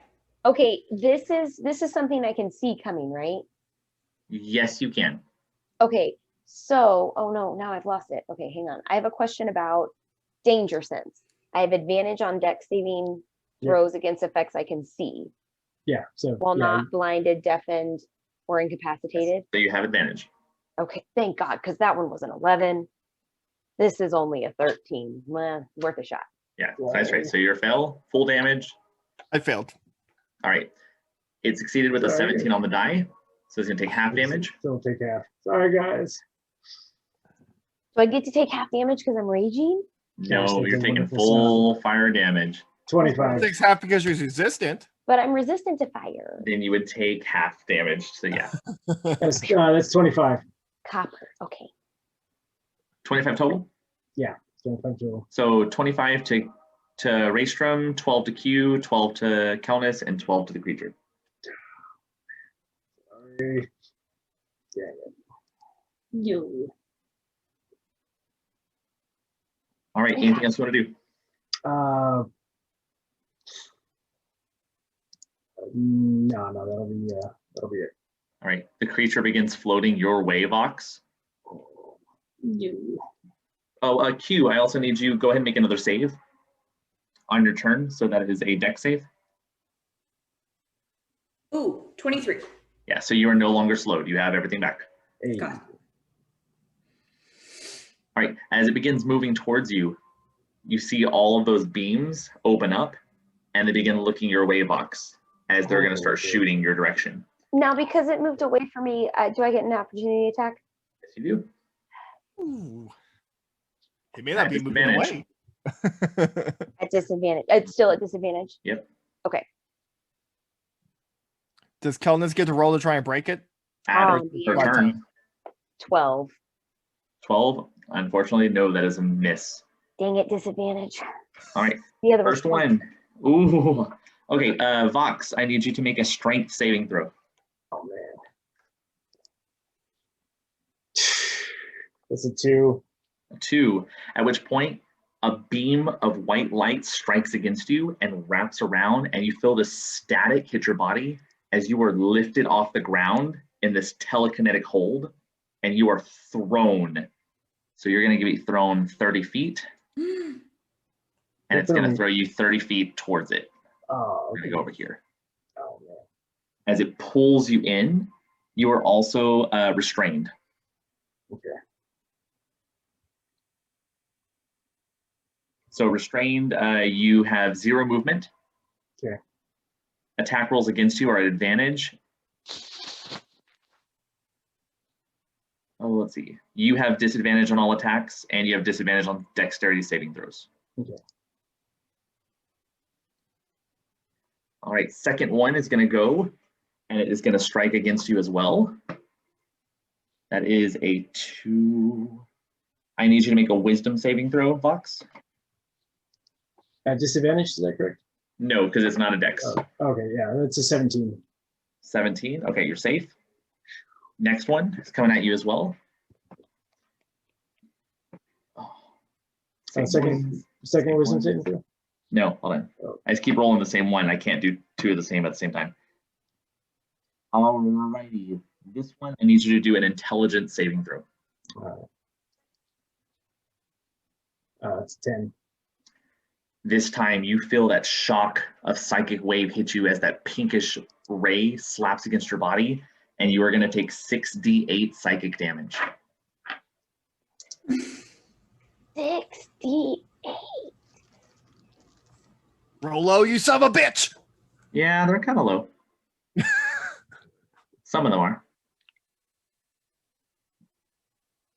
That is 28 psychic damage. Oh, not bad, not bad. Yeah. Just a little bit more than fireball damage. At which point the creature is going to continue to fly off in this direction. And that is its turn. That's going to take us to not Kelnis. Yeah, Kelnis. Do I roll now for my save? At the end of your turn. In my turn, okay. All right, I cannot move towards it.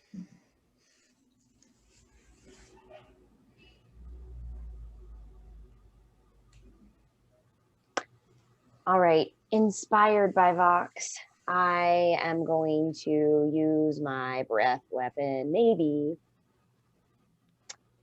straight at, oh wait, hang on. I think you have to be 15, right? Nope, 30. 30? Oh yeah, you can get it. Yeah. To get the floater. The floater. That is a natural 19, which would take it to a 21 on the save. Half damage. So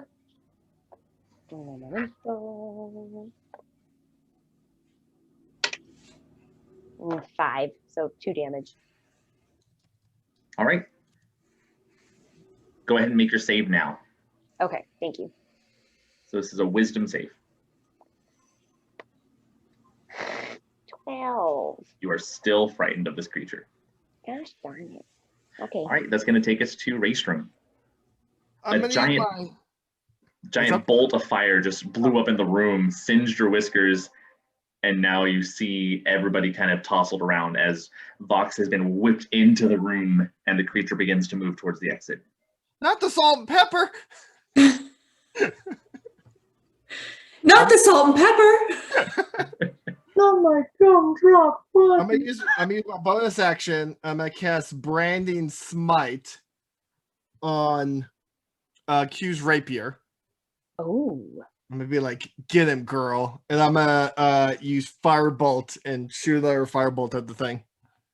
Okay, 14. that is a miss, unfortunately. Alaska, did you say that? Sorry, real quick. Did you say the condition was restrained? Yes. Okay, cool. Yeah. Sorry. That's my turn. Alrighty, that's going to take us back to the top. Q. So Q's gonna, not sure what Raystrom just did to the rapier, is gonna run straight up to it and try to hit it. 18. Oh yeah. So add another 2d6 of radiant damage to whatever you're gonna roll. Oh, Ooh. okay.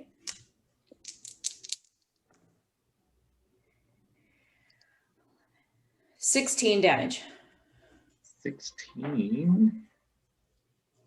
Yeah, it's looking pretty rough as you slam into it and you stab in, and once you slice in, there's this boom, and this wave of white radiant energy engulfs the room, and you see the whole room flash for a moment before dying back down.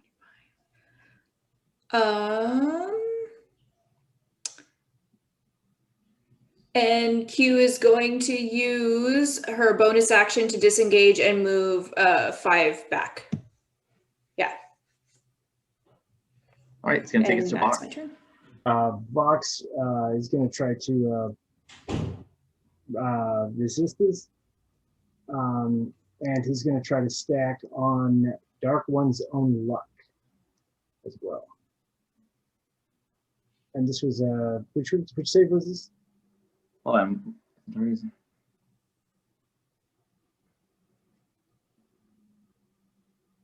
this happened to you on your last turn, right? What's that? This happened on your last turn, right? Mm-hmm. Okay, yeah. So you can't save against it. Okay. It will die off after his next turn. Gotcha. All right, cool.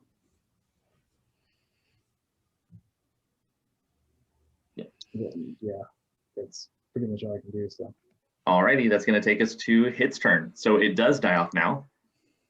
However, it's going to make its 3 attacks. First one's coming at Q, since you just hit it. Oh, new Ray. Who did? I need you to do a charisma saving throw. Oh God.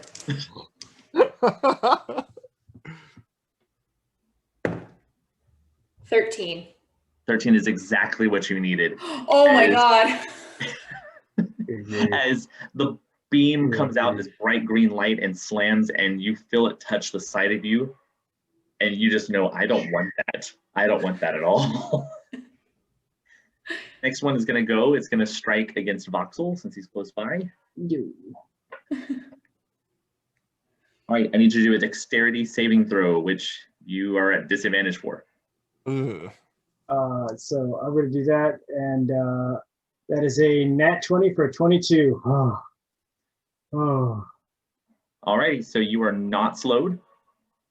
Last one is going to strike. It'll probably go at Kelnis. Can I see it? Can I see it coming? You can, but you don't know what it is yet.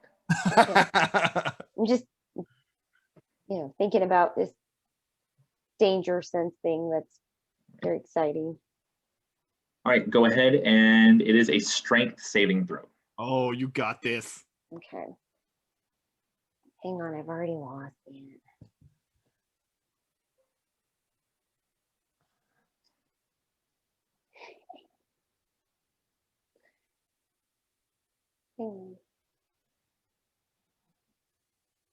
Just look at your mug. Okay, sorry. Intelligence, you said? Strength. Strength. Oh. You should be good at this. Yeah, bless. Thank goodness. And if you're still in a rage.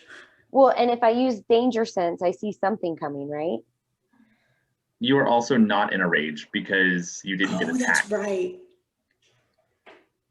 Okay. That's fine. But I can't find it anymore. Your strength saving throw? No, the danger sense thing. So I know your danger sense beam, it's not an attack. This hits you no matter what. No. But I can see something coming, so can't I? There's some. You can, but there's no way to avoid it. Danger sense is you avoiding something. You're getting hit with it no matter what. Okay. Yeah, 14. 14 is enough to resist it. You're good to go. However, it is going to begin floating a little further over here as it starts to back up the wall and it begins getting closer to the ceiling. It's about 10 feet off the ground. That's going to take us to Kelnis. Or Vox, actually. Sorry, I lied. Kelnis is after it. Vox, so Kelnis. Okay. I would like to use my bonus action to go back into a rage. Is anybody nearby? No. Oh, raise your miss? Not in distance. Not close enough. Sorry. Oh, okay. And I have to do it at the end of my turn. I'm still frightened.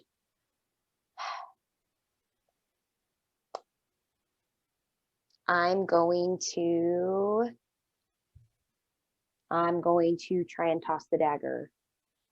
All right, go for it. You're at disadvantage because you can still see it. Okay.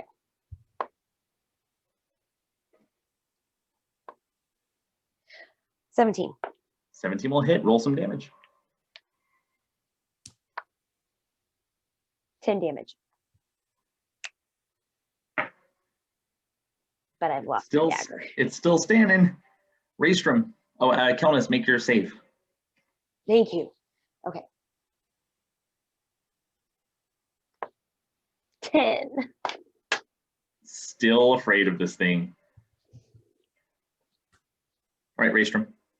I'm gonna start with send the fire bolts at it and miss.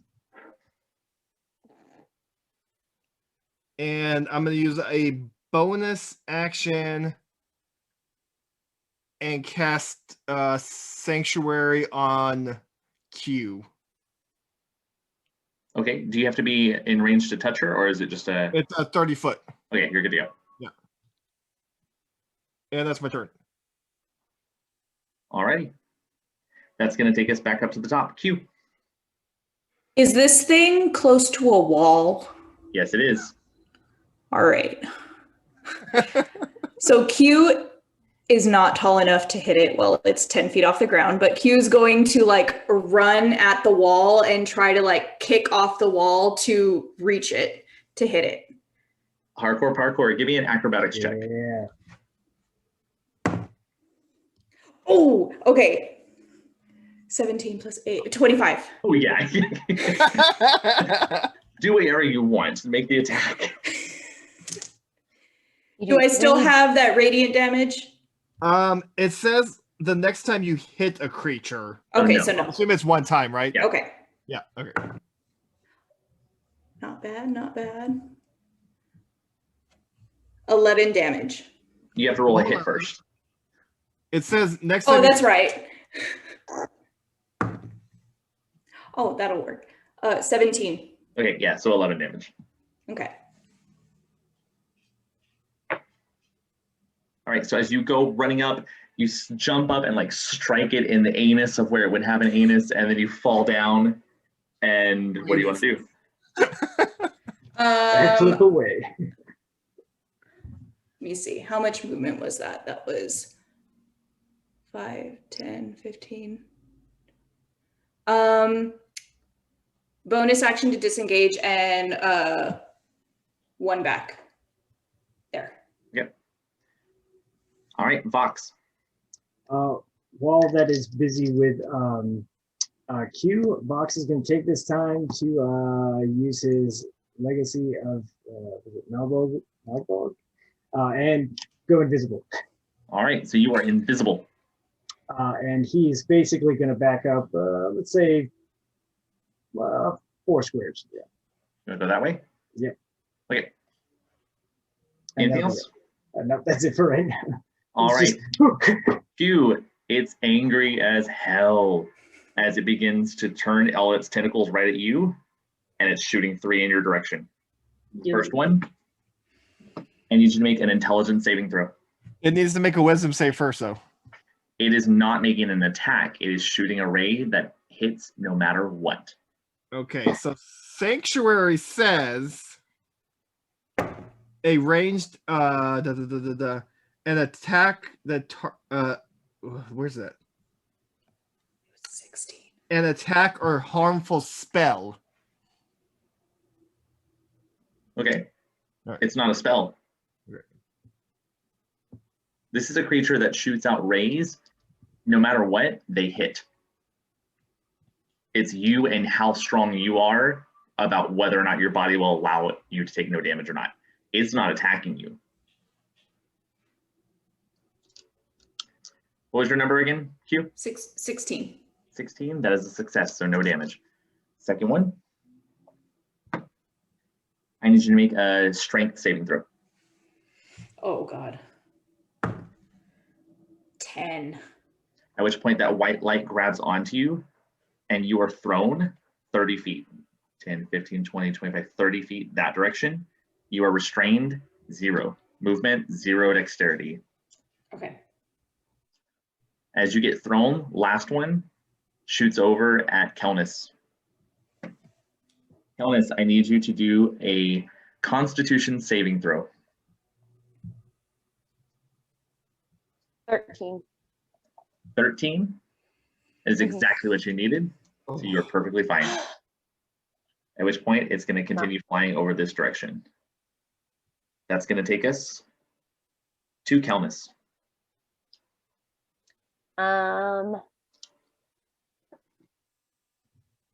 I'm going to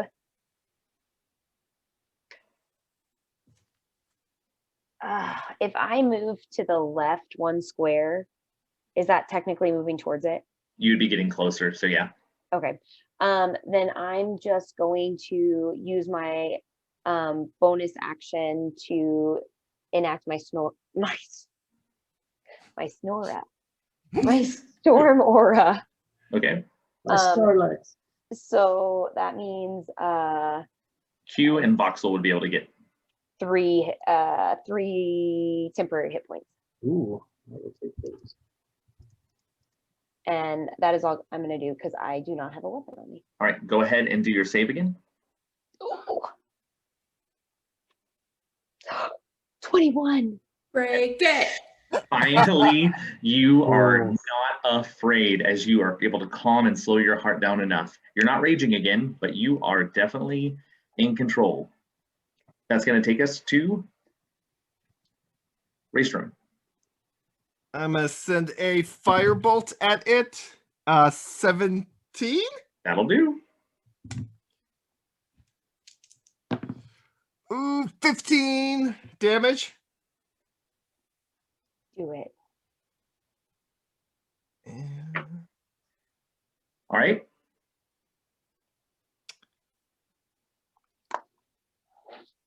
And I'm gonna step in front of Q. All righty. That takes us back to the top. Q. I'm restrained. Is there anything like attached to me? No. Oh, okay. Just that white energy that's holding you in place. You cannot move.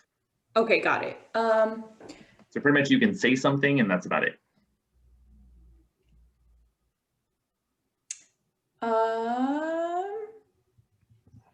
Yeah, no, that'll be my turn. I don't have anything to say.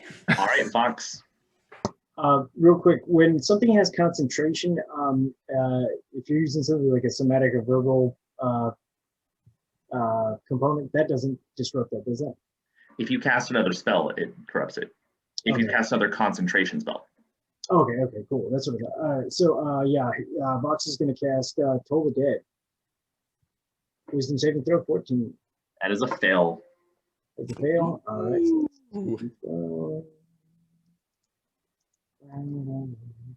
Oh, really? 3. Hey, that 3 could have been it, but it's not. However, it is its turn, and it's going to shoot its spells. It can't see Vox, so each one of you is getting one. First one, Raystrom. All right, Raystrom, I need you to do a charisma saving throw. I'm gonna just lick the old finger, straighten out the eyebrows, do my last flash of genius, because I'm gonna need it. Oh, I did not need it. Natural 20. Right, you do not need it. Right, this one's coming at Kelnis. Kelnis, I need you to do a dexterity saving throw. 19. All right, you're good to go. Q. I don't get to save, right? You get to save. You're just at disadvantage if it's a dex. It's not a dex, though. It's an intelligence saving throw.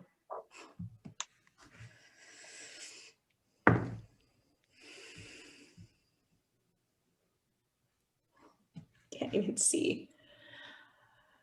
14. 14. You needed a 13 to pass, so no damage on that one. Yeah, I keep getting really close to that. At which point you hear it. It starts whispering into your mind, and it just says, "Let me go.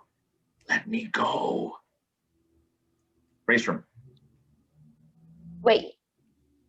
Kelnis. That's right, Kelnis. Okay. I am not scared anymore. It's you and your talons, girl. Get him. Get him. Yeah, I want to get all the way up to this thing. Go headbutt in the brainus. I hate you so much. If we had the hashtag board. I forget that. Forbidden. Beautiful. The brain is. Okay. I am just going to use an unarmed strike because I have no weapons. All right, roll a d20. Slap some sense into him. I am 24. Yes, you hit. So what's your strength modifier? 8. 8. How do you want to do this? How do you want to walk me through it? Oh. I haven't even gone back into a rage. You I didn't? You am didn't just, need it. I didn't need, I'm just so like baseline angry right now that I just haul back and sucker punch him in the brainus. I don't know. So there's this flash of rays flying in each direction as you hear this crying voice in your head saying, let me go, let me be free. And you just march. It's that slow motion march as they're just firing across you and you're not even budging. And as you get right up to it, it turns and you see those tentacles begin to flail out as if it's gonna begin to ascend. And you jab your hand in and just pull out a core piece of its interior, and you just squish it and drop it to the ground as the creature folds and falls. And that's where we're going to end today. So we will pick up with the aftermath of what happens and what is going on in the Folly of all places. Till then, class dismissed.